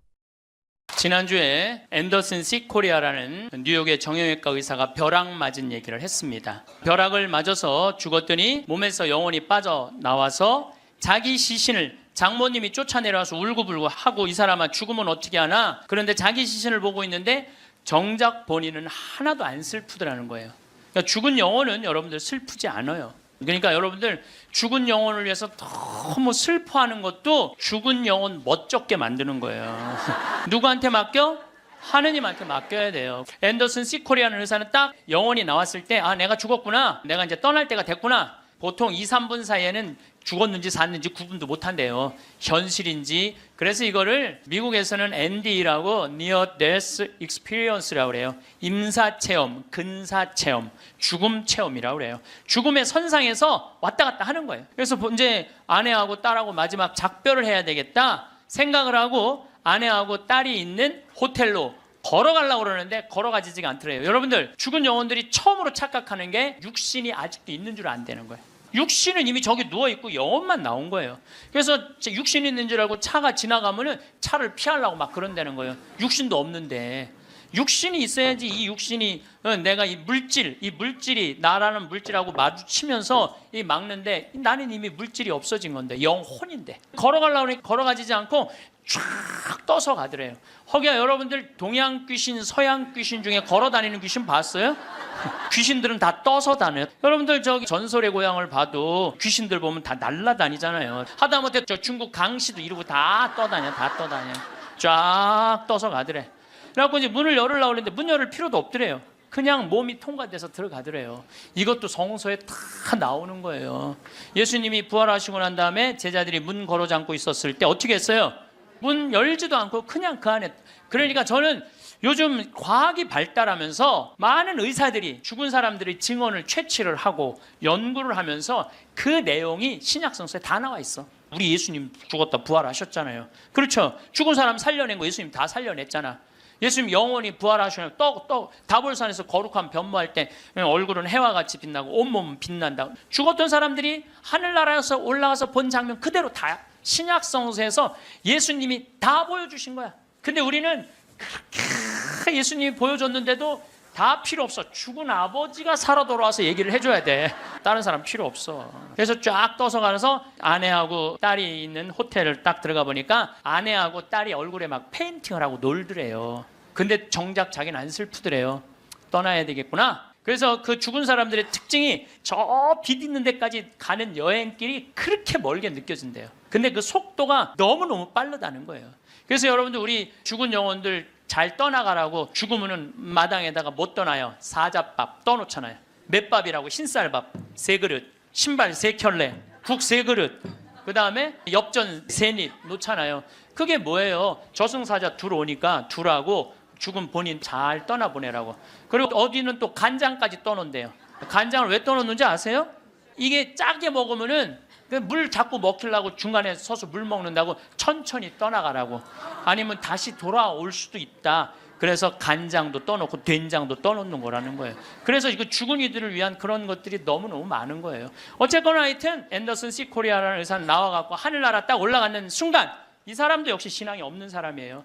여러분들 하늘나라 올라갔다 온 사람들 중에 성당 안 다니는 사람 상관없대요. 되게 어떤 사람들이 하늘나라에 많이 올라가냐면 이 세상 사랑하고 사람 사랑하고 아끼는 사람이 되게 올라갔다 오고 나쁜 짓 한 사람들은 다 어두운 데 갔다 온다는 거예요. 그러니까 성당 열심히 다닌다고 다 하늘나라 가는 거 아니에요. 이것도 성서에 다 나와.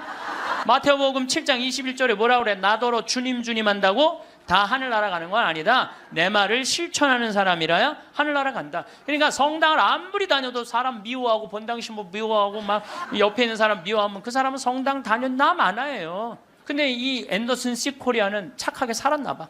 하늘나라로 올라가서 그 빛을 느끼는 순간 신으로부터 오는 걸 거부할 수가 없더래요. 완전한 평화 충만한 사랑을 느낀 거지. 그래갖고 이제 하늘나라에서 너무 행복하게 있는데 마침 뒤에서 기다리고 있던 사람이 누구냐 하면은 간호사였어. 간호사가 기다리고 있었는데 앞에 사람이 벼락을 맞아 팍 쓰러지니까 어떻게 배운 대로 심폐소생술을 시작을 한 거예요. 심폐소생술을 시술을 해갖고 살려낸 거야. 이게 육신을 살려내면 영혼이 아무리 천국에 가도 다시 돌아와야 되는데 육신으로. 그래서 세상에 돌아온 거예요. 그래서 옛날에는요 사람이 죽을 때 눈을 뜨고 주고 입을 벌리고 죽으면 눈을 감겨주고 입을 다물어 줬던 이유가 영혼이 다시 돌아오지 못하게 하려고 그렇게 다물어 줬다는 거예요. 근데 이 사람은 너무 천국에서 행복하게 있는데 이 간호사가 이 주책맞게 심폐소생술을 해서 살려낸 거야. 살아 돌아왔는데 이 앤더슨 C 코리아라는 의사는 문제는 하늘나라에서 들은 음악이 너무 아름다웠던 거야. 하늘나라 간 사람들의 특징이 뭐냐면 너무나 아름다운 음악을 들은 게 그 사람들의 특징이야. 너무 아름다운 음악을 들어서 그걸 자기가 연주하고 싶은 거야. 그래서 이 사람은 94년부터요 박사학위가 2개야. 심리학 박사에 정형외과 박사인데 이 사람은 바이엘부터 피아노를 배워요. 배워서 2002년에 음반을 발표를 해요. 내가 유튜브를 통해서 그걸 들었는데 너무너무 연주를 잘하더라고요. 아니 무슨 무당이 갔다 오거나 뭐 이런 사람이 갔다 오면 무당도 무시할 건 안 되죠. 여러분들 무당도 신 내림 받은 무당은요 무시하면 안 돼요. 강신무들은요 무당 무시하면 안 돼요. 그 사람들은 뭔가 있는 거예요. 그들의 세계가 있는 거야. 이게 그냥 옛날에는 뭐 우리 교회만 나와 이게 아니야. 이제는 인간한테 있는 영적인 기운은요 그 상관없는 거예요. 어쨌거나 하여튼 이 사람 연주하는 걸 들어보니까 내가 너무너무 아름답더라고. 우리 가톨릭 안에도 벼락 맞아 죽은 사람 있죠. 95년 5월 5일 콜롬비아의 글로리아라는 치과 의사가 논문을 쓰다가 책 찾으러 이 사촌 여동생하고 가다가 벼락을 맞아 죽어요. 그 사촌 여동생은 그 자리에서 직사예요. 항상 신앙이 열심히 해갖고 목에 목걸이를 하는데 글리 들어가고 심장을 완전히 그냥 강탈을 해버려요. 그 자리에 죽어버려요.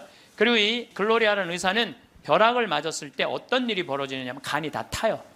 간이 다 타고 신장도 다 타요. 난소도 다 타버려요. 난소도 다 타버리고 이 젖꼭지로 번개가 나와요. 그래갖고 이 오른쪽 젖꼭지가 날아가버려요. 젖이. 그럼 완전히 다리도 다 타고 완전히 죽은 거죠. 근데 이 여동생이 그 병원에 또 의사였어. 의사들이 죽었다. 이거 산소호흡기 뛰자. 절대 못 뛰겠다 난. 우리 언니는 죽은 게 아니다. 이 사람은 영혼인데 나가갖고 하늘나라 올라가갖고 천국, 연옥, 지옥 다 돌아다니는 거예요. 그리고 이 사람은 16살 때 낙태를 해요. 그러면서 하나님이 너 낙태한 거 그래 다 보여주는 거야. 그냥 자기가 살아생전에 자기는 막 맨날 그냥 미용하고 막 옷 엉덩이 뭐 이런 것만 신경 쓰던 여자예요. 성당도 열심히 다니긴 했지만은 그거보다는 세상 일에 더 많은 매력을 가졌던 여의사예요. 예쁘고. 근데 이제 뭐 이 사람은 하늘나라에서 이제 여행을 다 하는데 살았느니 죽었느니 그러는데 일주일이 지났을 때 시골의 농부 하나가 미사 참여를 할 때 얼마나 열심히 하냐면은 주머니에 10,000페소, 5,000페소가 있을 때 10,000페소는 하느님한테 봉헌하고 5,000페소로 빵을 사서 먹는 정말로 착한 사람이에요. 여러분들 주머니에 10만 원짜리하고 10,000원짜리 있으면 여러분들 얼마짜리 낼 것 같아요? 10,000원짜리? 저는 그렇게 생각하지 않아요. 여러분들은 어떻게 해서든지 1,000원짜리 찾아서 1,000원짜리 내지 무슨 10,000원짜리를 내. 우리 천주교 신자들이. 근데 이 시골 농부는 3년 전에 완전히 강도를 맞아서 그나마 키우던 닭까지 없던 사람이야. 아무것도 없는데 하느님한테 10,000페소 봉헌하고 5,000페소로 빵을 사요. 근데 저도 이번에 남미에 한 달 동안 강의 갔다 왔지만은 남미 사람들은요 빵을 다 신문지에 싸서 팔아요. 그리고 그 신문지를 싸서 빵을 펼치는데 신문지에 글로리아라는 의사 기사가 떠요. 그걸 보고 이 사람 그 자리에 무릎을 꿇어요. 하느님, 이 능력 있는 의사를 만약에 살려 돌려보내신다면 내가 성모님 성지 순례를 갈 것이고 죽은 이들을 위한 기도를 열심히 하겠다고. 그걸 하느님이 들어요. 참 신기하죠? 그 사경을 헤매는 그 글로리아라는 의사한테 하느님이 하늘나라에서 이런 얘기를 해요. 내가 너를 살려 돌려보낼 것이다. 왜 돌려보내느냐 하면은 너의 공로가 아니다. 이 시골의 농부, 너무 나를 따르고 사랑하는 이 농부가 너를 위해 간절하게 기도했기 때문에 내가 너를 살려 돌려보내는 것이다. 돌아가서 이 하늘나라에서 본 것을 증언을 해라. 그리고 살려 돌려보내요. 그래서 이 글로리아라는 의사는 살아 돌아와요. 그런데 일주일이 지나고 다리를 너무 피가 안 돌기 때문에 잘라야 된다고 그러는데 이 사람은 살아 돌아와서 간도 재생이 되고 난소도 재생이 되고 신장도 재생이 되고 다리도 다 재생이 돼요. 그래갖고 애까지 또 낳아요. 정말 애를 하나 더 낳아요. 그리고 지금은 온 세계에 다니면서 자기가 벼락마저 죽고 난 다음에 살아 돌아와서 하늘나라 경험 얘기한 걸 다 얘기를 해주는 거예요. 여러분들 우리 죽은 이들을 위해서 기도하는 거 우리 가톨릭 교회 가장 아름다운 전통 중에 하나예요. 저는 이렇게 본당에 초상이 나면은 연도 바치러 꼭 갔어요. 연도를 바치러 내가 이제 저녁 한 8시나 9시쯤 가면은 그 연도꾼들이 꽉 차 있으면 기분이 너무너무 좋아. 교우들이 연도 바치러 주러 왔을 때 너무너무 기분이 좋아. 왜냐하면 여러분들 연도 바칠 때 뭐라고 그래요? 성부, 성자, 성령, 이 영혼 구원하여 주소서. 성모님, 요셉 성인 이 영혼 구원하여 주소서. 모든 천사이들 이름 부르면서 이 영혼 구원하여 주소서. 베드로, 야고보, 요한, 안드레아, 베네딕토, 루시아, 아네스 이 영혼 구해달라고 계속 성인들 이름 부르면서 구원해달라고 그러잖아요. 그럼 여러분들 생각을 해봐요. 우리가 이제 죽으면 하늘나라 올라가면은 하느님이 심판하지 않는다니까요. 베드로한테 맡겼잖아요. 베드로가 이제 천당 보낼지 연옥 보낼지 지옥 보낼지 결정할 거 아니야. 혼자 결정하지 않을 거예요. 수호천사 부르고 아까 성서에도 얘기했잖아요. 하늘의 천사가 너를 지켜보고 있을 것이다. 수호천사 부르고 수호 성인 부르고 연관된 성인들 다 불러서 천당 보낼 거냐 지옥 보낼 거냐 연옥 보낼 거냐 얘기를 할 거야. 근데 밑에서 계속 이름 불러대면 성인들이 회의하다 뭐라 그럴 것 같아요? 야 우리 이름 이렇게 불러대는데 웬만하면 올려보내자 그냥. 그게 바로 연도의 효과예요. 연도의 효과. 그래서 여러분들 본당에서 세상 떠나는 교우들이 연도 났다 그러면은 시간 내서 꼭 가서 술을 먹으라는 것도 아니고 그냥 잔치밥을 먹으라는 것도 아니에요. 그냥 여러분들 가서 연도 바쳐주는 거 최고의 선물이에요. 제가 지난 봄에 우리 교구에 젊은 신부님 엄마가 돌아가셨어요. 61에. 근데 그 엄마가 나 한참 병 모으고 비누 공장 할 때 많이 도와줬던 엄마야. 송탄 본당 자매님인데 내가 또 너무 우리 생태마을에서 그 아들은 지금 유학 가 있는데 우리 생태마을에서 같이 나오고 일도 많이 하고 그래서 내가 사순식에 인천교구에서 사순 피정을 해주고 저녁 주일날 밤 9시에 송탄 장례식장을 갔어요. 갔는데 사순식이면 신부들이 얼마나 피곤해. 하루 종일 성사 주고 그런데도 그 9시에 그 엄마를 위해서 신부들이 30명이 모여 있더라고요. 다음 날은 물론 주교님이 월요일 날 장례 미사를 해 주시죠. 그런데 우리 수원교구는 신부님 부모님이 돌아가시면 주교님이 미사하기 전에 계속 매 시간 미사를 해요. 와서 그게 우리 신부들이 그 동기 신부들에 대한 예의야. 예의. 그래서 매 시간 그러니까 수백 명이 우리 수원교가 한 450명 되니까 수백 명이 와서 미사를 해주는 거야. 근데 그날도 내가 이제 마침 주례를 하게 돼갖고 미사를 주례를 하는데 하늘나라에서 회의하는 소리가 들리더라고요. 아니 진짜로 하늘나라에서 회의하는 소리가 들리더라니까요. 이번 분은 대단한 분인가 보다. 이거 신부들이 수백 명이 이렇게 미사를 봉헌하니 이번 분은 그냥 묻지도 따지지도 말고 올려보내라. 그래서 우리 신부 엄마는 묻지도 따지지도 않고 천당 올라갔을 거예요. 분명히. 지난 봄에 또 내가 대국교구 교우들 위해서 토요일 날 강의를 갔어요. 그때도 1,000명 이상 모였어요. 근데 오전 10시 강의인데 저는 항상 어디든 2시간 전에 도착을 해요.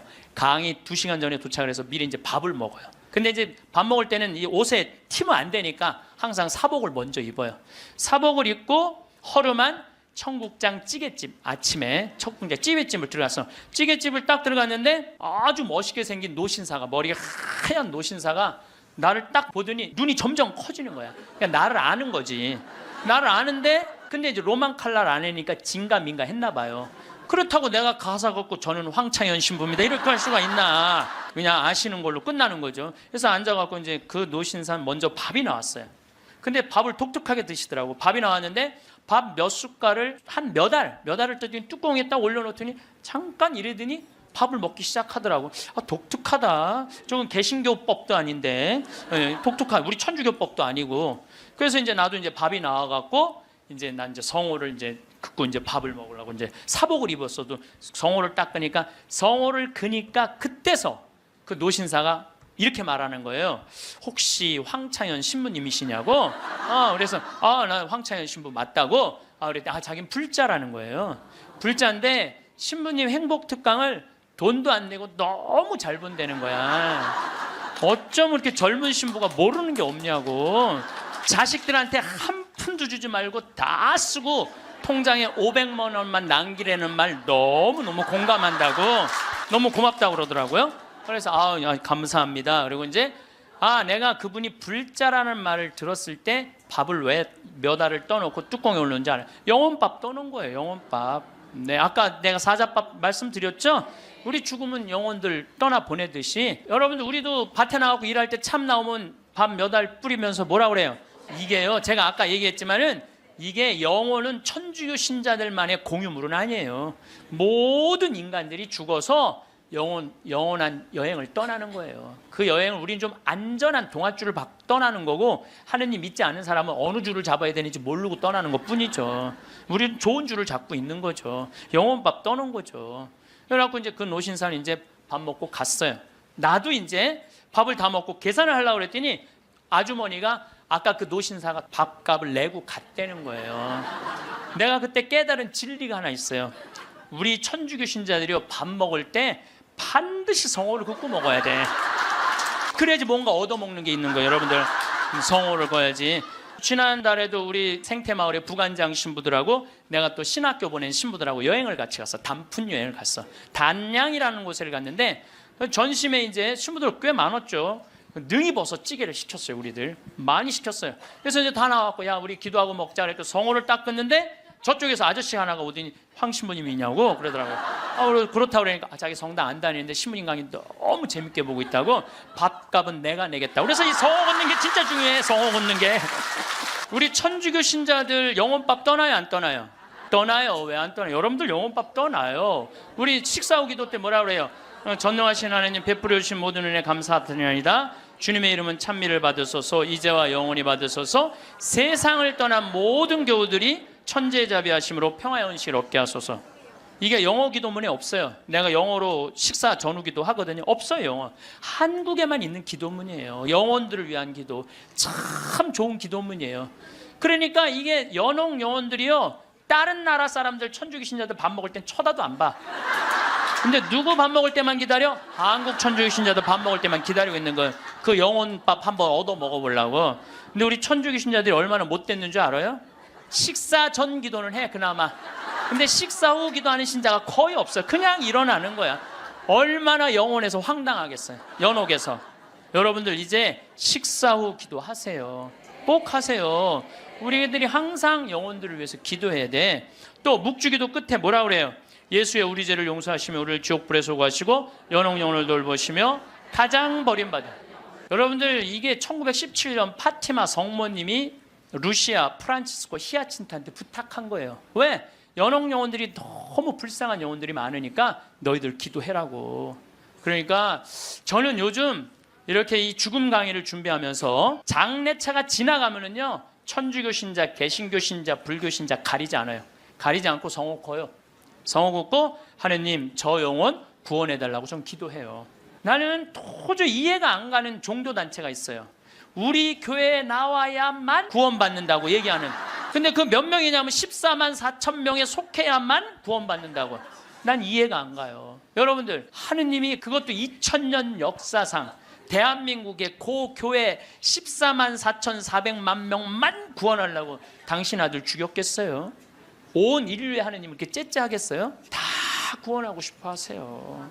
만약에 14만 4,400만 명만 말도 안 돼. 14만 4천 명만 구원하려고 그러면 나는 예수님 그럴 것 같아. 14만 4천 명 구하려고 그러면 예수님이 이랬을 거야. 야, 베드로야, 네가 죽어라. 그 14만 4천 명. 예수님은요, 모두를 구원하시기 위해서 십자가 지신 거예요. 그래서 하늘나라는 활짝 열려 있는 거예요. 불교에는요 4대 보살님이 있어요. 관세음보살, 지장보살, 보현보살, 문수보살이 있어요. 관세음보살은 이 세상에 자비를 베푸는 보살이에요. 근데 지장보살님은 저 지옥에 단 한 명이라도 있으면은 자기 성불하지 않겠다고 그러는 보살님이에요. 아니, 우리는 지옥에 가면 천국에 못 가잖아요. 근데 불교는 또 달라요, 우리하고. 그러니까 지옥의 마지막 한 명까지 구원하겠다는 게 그 보살님의 마음인 거야. 나는 그 보살님이 너무 마음에 들어. 이게 난 하느님의 마음이라고 생각 들어요. 하느님의 마음. 그러니까 여러분들도 모든 사람들이 구원받을 수 있도록 항상 기도하셔야 돼요. 여러분들은 구원받을 것 같아요? 안 받을 것 같아요? 여러분들 구원받아요. 적어도 이 시간 강의 듣겠다고 여기 나와서 앉아있는 여러분들은 구원받아요. 여러분들 천당 간다는 확신 있으면 행복하지 않겠어요? 행복하죠? 내가 이제 막 죽을 때가 다 됐어. 근데 싹 하느님이 와갖고 한 일주일 전에 귀에다 대고 너 축하해, 너 천당이야, 이렇게 얘기하면 행복할 것 같아요? 안 행복할 것 같아요? 행복하겠죠? 근데 이거를 누구한테 하느님이 하냐면 프란치스코 성인한테 해요. 프란치스코 성인한테 나타나갖고, 프란치스코는 굉장히 빨리 돌아가시잖아요. 40대 초반에 돌아가시잖아요. 하느님이 와서 너는 연옥의 벌을 면한다, 바로 천국이다. 그랬을 때 프란치스코 성인이 너무 행복하게 일주일 동안 밥을 안 먹었다는 거예요. 너무 행복해서.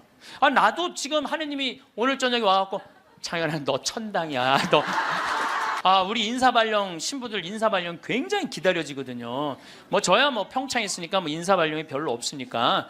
그래도 신부들 인사발령 굉장히 기다려져. 그 인사발령 때 가고 싶은데 너 거기야라고 얘기하면 신부들이 얼마나 좋겠어요. 근데 우리 마지막 인사발령 너 천국이야, 마지막 인사발령. 근데 마지막 인사발령이 너 지옥이야. 그러면 어떻게 될 것 같아? 가슴이 철렁하죠.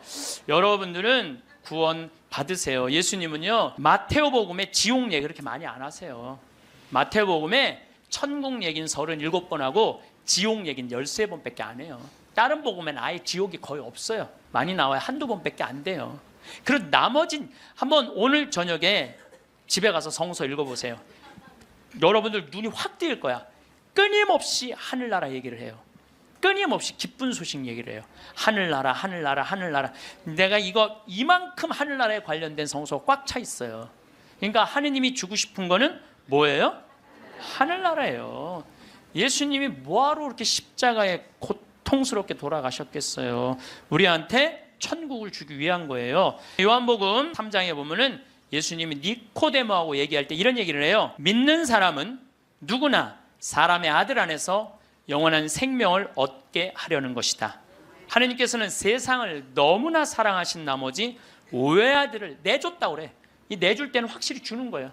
내주시오. 그를 믿는 사람은 누구나 멸망하지 않고 영원한 생명을 얻게 하셨다. 하느님께서 아들을 세상에 보내신 것은 세상을 심판하시려는 것이 아니라, 예수님이 한 말이에요. 하느님께서 아들을 세상에 보내신 것은 세상을 심판하시려는 것이 아니라 세상이 아들을 통하여 구원을 받게 하시려는 것이다. 참 쉽죠? 믿기만 하면 되는데 그게 그렇게 어려워?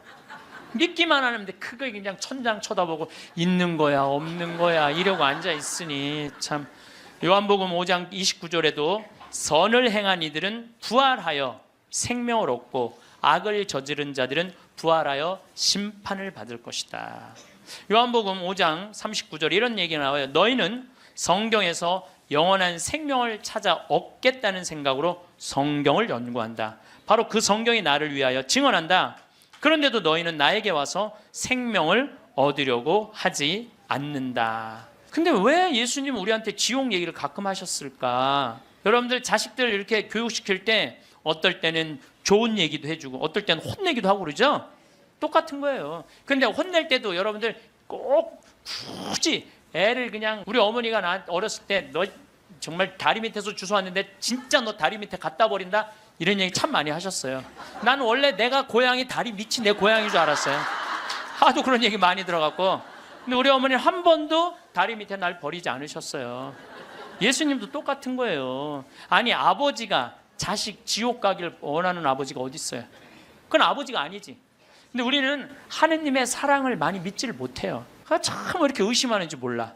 저는 본당 신부 10년을 하는 동안 총회장님 4분하고 살았어요. 근데 이 4분의 총회장님들이 정말 열심히 했어요. 일을. 그러니까 우리 동창 신부들이 성당에 오면 맨날 총회장이 있는단 말이야. 야, 니네 총회장을 어떻게 하길래 저렇게 열심히 하냐? 나 별말 안 했어. 딱 한마디밖에 안 했어. 무슨 말 했는데 나는 총회장님을 믿는다. 믿는다는 말 한마디에 총회장님 책임감을 느끼는 거예요. 본당 신부가 믿는다는데. 그러니까 저는 강의 다닌다고 성당 거의 있었던 적이 없어. 맨날 성당 비우고 돌아다녔는데 2번 다 성당을 신설 성당이니까 성당을 하나는 전 신부님이 져주신 거 내가 완성을 했고 2번째 성당은 내가 처음부터 끝까지 졌거든요. 그래도 저도 성당에 생전 안 붙어 있었어요. 그래도 성당 너무 잘 져줬어. 근데 누가 다 책임진 거예요? 총회장이 다 책임. 뭐 때문에? 내가 믿는다는 말 한마디에. 여러분들 그 많은 신들 중에 인도에는 신이 3억 명이나 된다는데 그 많은 신들 중에 야훼 하느님 당신만을 나의 주님으로 믿습니다라고 고백하면은 하느님은 나한테 책임감 느낄 것 같아 안 느낄 것 같아요? 아니 저놈이 날 믿는다는데 저거 하나 천당에 못 데리고 오겠어요? 근데 만약에 여러분들이 어느 날은 믿는 것 같고 어느 날은 안 믿는 것 같고 그럼 하느님 어떠실 것 같아요? 어느 날은 책임져야 될 것 같고 어느 날은 책임지지 않아도 될 것 같고 그러네. 믿으려면 어떻게 믿어야 돼?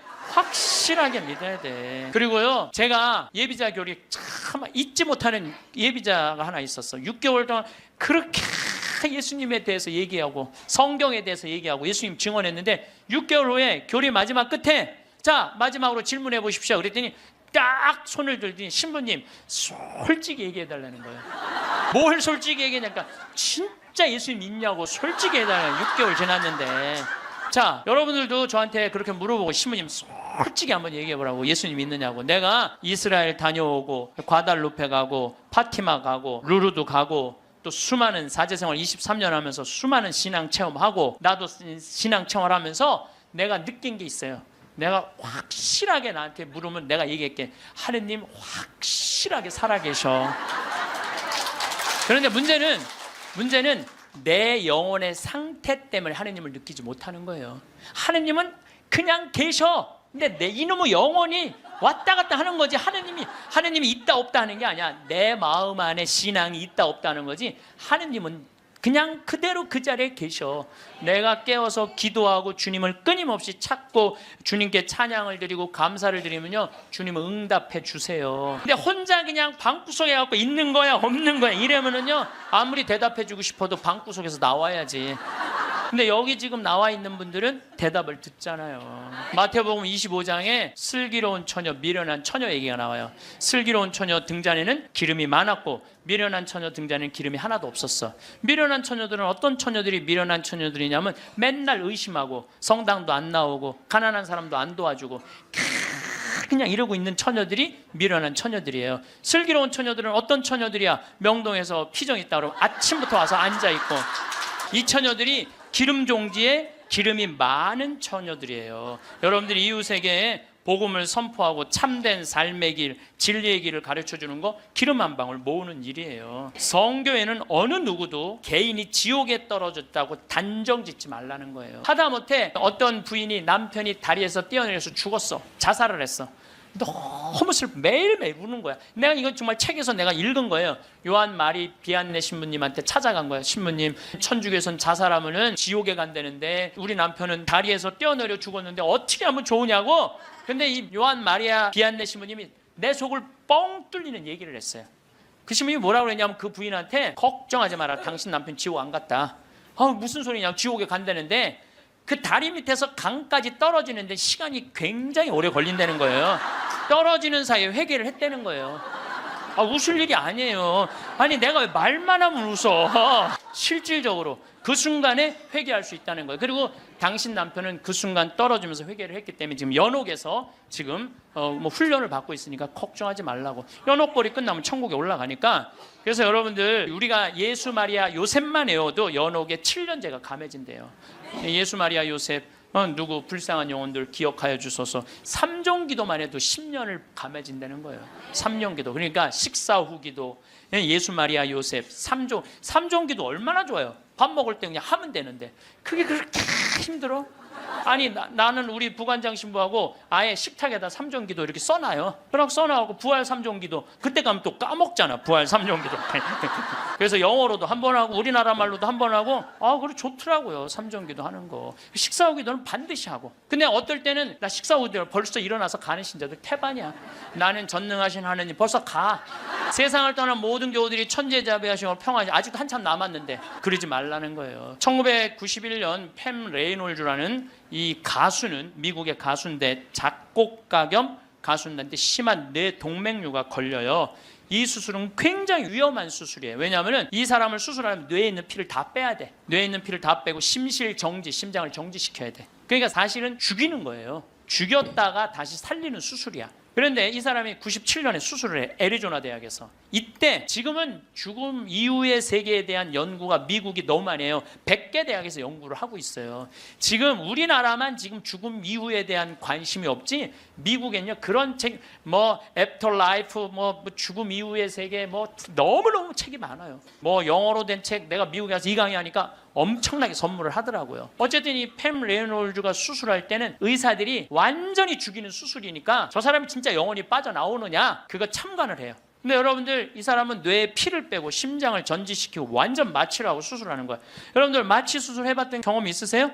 나도 20년 전에 맹장 수술할 때 마취를 했는데 한심하더라고요. 내가 신부님 마취 들어갑니다 그런데 그게 뭐라고 딱 들어갔는데 아무 생각이 안 나는 거야. 나 탁탁 치는데 깨어나 보니까 벌써 배를 가르고 맹장을 떼어냈다는 거야. 아니 내 맹장을 떼어냈는데 내가 모르는 게 말이 돼? 답답하더라고요. 떼어냈다는데. 그래서 내가 다음에 수술할 때 반드시 정신을 똑바로 차리고 아무리 마취를 해도 내가 어떻게 수술하는지 지켜봐야 되겠다. 근데 내가 이제 거의 한 5년 전에 위암 수술을 하게 됐잖아요. 위를 3분의 1을 잘라내잖아요. 그래서 이제 난 6시간짜리 마취를 이제 하러 들어갔는데 이제 수술실 들어가면서 내가 속으로 나한테 외웠어요. 정신 똑바로 차려야지. 정신 똑바로 차려야지. 그래서 수술실 들어가고 신부님 마취 들어갑니다. 그럴 때 딱 씌울 때 정신 똑 그걸로 끝이야. 정신 똑 그걸로 끝이야. 깨어나 보니까 배를 가르고 위를 3분의 1을 잘라냈다. 이번에도 그냥 당한 거지 그냥. 아무 생각이 안 나. 아무 생각이. 근데 이 팸 레이놀즈도 이 수술실에 들어갈 때 뇌에 피를 다 뺐으니 이 사람은 아예 생각이 없는 사람이에요. 심실 정지시키고. 그래갖고 딱 수술을 시작을 했을 때 이 사람은 영혼이 빠져나와요. 빠져나와갖고 수술실 장면을 지켜봐요. 의사가 간호사한테 지시하는 거, 수술 도구 전해주는 거, 그리고 자기 머리를 자르는 수술 도구를 봐요. 자기 머리 자르는 걸 봐요. 쫙 자르고.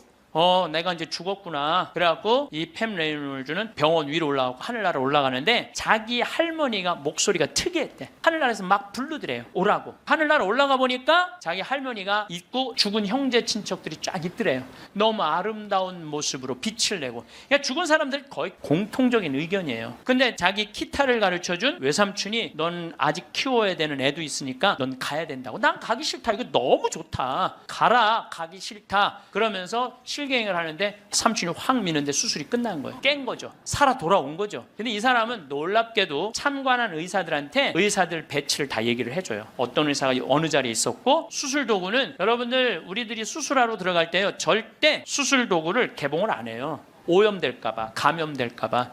그래갖고 의사들이 완전하게 다 방지를 하고 이 사람 마취 끝나고 난 다음에 수술 도구를 다 꺼내요. 그러니까 우리들은 수술 도구를 어떻게 생겼는지 몰라. 수술실에 들어간 사람 알아요? 몰라요? 모르죠? 근데 자기 머리 자른 거 전동기 칫솔같이 생긴 것까지 다 설명을 하는 거야. 너무너무 놀라운 거죠. 여러분들 이런 연구를요 하버드 대학, 예일 대학, 세계 최고의 대학들이 연구를 하는 거예요. 그냥 내가 무슨 무당하고 만나갖고 그냥 대충 얘기하는 게 짜고 얘기하는 게 아니고 이건 논문으로 나오는 내용들을 여러분들한테 전해주는 거예요. 여러분들은 바쁘니까 책 읽을 시간이 없잖아. 내가 대신 읽어갖고 다 지금 전해주는 거예요. 미키라는 시각장애자, 앞이 안 보이는 사람인데 이 미키는 18살, 우리나라 사람은 20살인데 교통사고로 죽어요. 근데 이 사람은 태어나서부터 앞이 안 보이던 사람이야. 그러니까 하얀색이 뭔지 까만색이 뭔지 빨간색이 뭔지 아무리 설명을 해줘도 모르죠. 태어나서부터 앞이 안 보이니까. 나무가 어떻게 생겼는지 뭐 설명을 해줘도 상상을 하지 꽃이 어떻게 생겼는지 알 수가 없잖아요. 근데 이 사람이 교통사고로 죽어요. 죽어서 딱 수술실에 들어갔는데 자기 몸을 처음으로 봐요. 반지를 보고 자기인 걸 알아요. 아, 내가 저렇게 생겼구나. 머리 모양을 보고 아, 내가 저렇게 생겼구나. 그리고 죽어서 하늘나라를 올라가는데 빨주노초 파남보를 다 보는 거예요. 너무 아름다운 빨주노초, 온갖 아름다운 꽃, 새, 나무를 보는 거예요. 그러고 하늘나라에서 너무너무 행복하게 있는데 수술해서 살려낸 거야. 육신을 살려내면 돌아와야 된다고 그랬잖아요. 돌아온 거예요. 돌아왔는데도 이 사람은 어떤 거야? 역시 앞이 안 보이는 거죠. 근데 역시 앞이 안 보이는데도 이 사람은 모든 색깔을 너무 정확하게 설명을 하는 거예요. 나무는 어떻게 생겼고 꽃은 어떻게 생겼고. 이 미키라는 사람도 굉장히 중요한 연구 대상자가 돼요. 왜냐하면 아예 시각장애자인데 모든 색깔에 대한 설명을 너무 잘하는 거야. 한 번도 색깔을 본 적이 없는 사람인데. 그러니까 영혼이 빠져나가는 거죠. 그래서 우리가 이게 죽는 걸로 끝나는 게 아니야. 죽음이 아니고 새로운 삶으로 옮아가는 과정인 거예요. 여러분들 이제 죽는 거 싫어요, 좋아요? 좋아해야 돼. 아니 죽는 게 싫으면 어떻게 해? 죽는 게 싫으면은 천주교 신자가 이제 죽는 거 좋죠? 그래도 죽는 게 싫어. 그래도 살아있는 게 나아. 이 이야기는 조금 더 다음 시간에 하면서 내가 죽음이라는 것이 그냥 우리가 하느님을 만나기 위해서는 반드시 죽음이라는 걸 거쳐야 돼. 제가 조금 어려운 얘기 하나 할게요. 나는 사실 어려운 얘기를 잘 안 하는 편인데 이번 건 굉장히 어려운 얘기예요. 요거는 방송 보면서 적어갖고 한번 묵상해 보세요. 데이아르드 샤르댕이라는 신부님이 있어요. 이분은 최고의 지성인이에요. 이분도 너무 유명한데 여러분들이 바빠갖고 이분 책을 읽을 시간이 없죠. 이분은 신학자면서 지질학자예요. 지질학자. 그런데 이분이 뭐라고 그랬냐면은 우리는 이 육신은 영원히 이 육신을 잠시 경험하고 가는 거라고 그래요. 그러니까 이 육신은 그렇게 중요한 게 아닌 거야. 뭐가 중요한 거야? 영혼이 중요한 거야. 영혼이 중요한데 우린 영적인 삶을 살지 않기 때문에 그 영적인 세계에 대해서 답답한 거예요. 그러니까 너무 육신에 매달리는 거, 육신의 관계에 매달릴 때 영혼의 그 영적인 세계가 죽는 거예요. 그래서 여러분들 기도하는 시간 자주 가지시고 이런 피정 시간 자주 가지시고 그럴 때 영혼의 눈이 뜨일 때 내가 쓰고 있는 육신이 언젠가 떠나야 되는 육신이라는 걸 깨닫게 될 때 삶의 지혜는요 엄청나게 바뀔 거예요. 자, 여러분들 마침 기도로 그 유명한 천상병 시인의 귀천 하늘로 간다. 우리는 언젠가 하늘나라로 가잖아요. 그거 기도 바치겠습니다. 귀천 나 하늘로 돌아가리라. 새벽빛 와 닿으면 이슬 더불어 손에 손을 잡고 나 하늘로 돌아가리라. 노을빛 함께 단둘이서 길슬개서 놀다가 구름 손짓하면은 나 하늘로 돌아가리라. 아름다운 이 세상 소풍 끝내는 날 가서 아름다웠더라고 말하리라. 감사합니다. 황창현 신부님의 강의가 어떠셨나요? 불확실성으로 가득 찬 우리의 인생에서 확실한 한 가지는 우리가 죽는다는 것입니다. 얼마 전 40여 년간 의사와 대학 교수로 근무하다 암 진단을 받고 퇴임을 한 소화기 내과 권위자가 죽음관의 중요성을 강조했습니다. 수많은 죽음을 목격하면서 깨닫게 된 사실, 죽기 직전에 이걸 후회한다라는 주제의 연설에서 그는 죽기 몇 달 전부터 오는 증상은 세상 일에 관심이 없어지고 주로 잠을 자고 이런 것들로 시작해서 임종이 임박해서는 혈액순환이 안 되니까 피부에 반점이 나타나고 가래가 들끓고 소변을 잘 안 보게 되는 것들이 임종이 임박한 증상이라고 볼 수가 있다고 운을 뗐습니다. 저명한 의학 학술지의 논문들을 토대로 임종이 다가온 이들이 근사체험을 겪게 된다고 전하기도 했습니다. 생전의 삶이 파노라마처럼 펼쳐지는 회고가 근사체험의 여러 요소 가운데 하나라는 게 그의 설명입니다. 그러면서 수십 년간의 삶이지만 짧은 시간에 중요한 사건들을 전부 되돌아보게 된다는 것이라고 전했습니다. 아울러 죽음은 소멸이 아닌 옮겨감이라고 말합니다. 죽음은 삶의 마지막 단계이고 어떤 면에서는 마지막 성장의 기회라고도 볼 수가 있습니다. 그러므로 우리는 메멘토 모리, 나도 언젠가 죽는다는 걸 자주 기억하고 이런 죽음관을 가능한 일찍 갖는 게 무엇보다 중요합니다. 암 환자가 가장 후회하는 부분으로는 후회와 원망의 반응이 대표적이라고 합니다. 또 암에 걸리기 전으로 돌아간다면 무엇부터 할 것인가라는 물음에는 후회하지 말고 무엇이든 조금 더 일찍 했으면 좋았겠다는 대답이 많았습니다. 그러면서 많은 사람들이 빨라도 40대 후반, 50을 보는 나이에 비로소 그런 생각을 하지만 이런 생각을 10년만 좀 더 빨리 했다면 자신의 삶 자체가 상당히 많이 달라지지 않았을까 생각한다고 답했다고 합니다. 나는 어떻게 죽음을 맞이할 건지 우리는 건강할 때부터 생각해 봐야 합니다. 병이 없을 때, 건강할 때 유언장을 쓴다든가 사전연명의료의향서를 작성해 봐야 됩니다. 건강할 때 생각해 보고 필연적으로 맞게 될 죽음을 어떻게 맞이하고 해나갈 건지 생각을 자주 하는 게 굉장히 중요합니다. 여러분, 죽음을 두려워하지 말고 죽음에 의연해지세요. 그러면 행복한 노후, 행복한 죽음을 맞이할 수 있을 것입니다. 이상으로 책틀맨이었습니다. 지혜를 쌓는 당신의 오늘이 아름답습니다. 더 좋은 영상으로 찾아뵙겠습니다.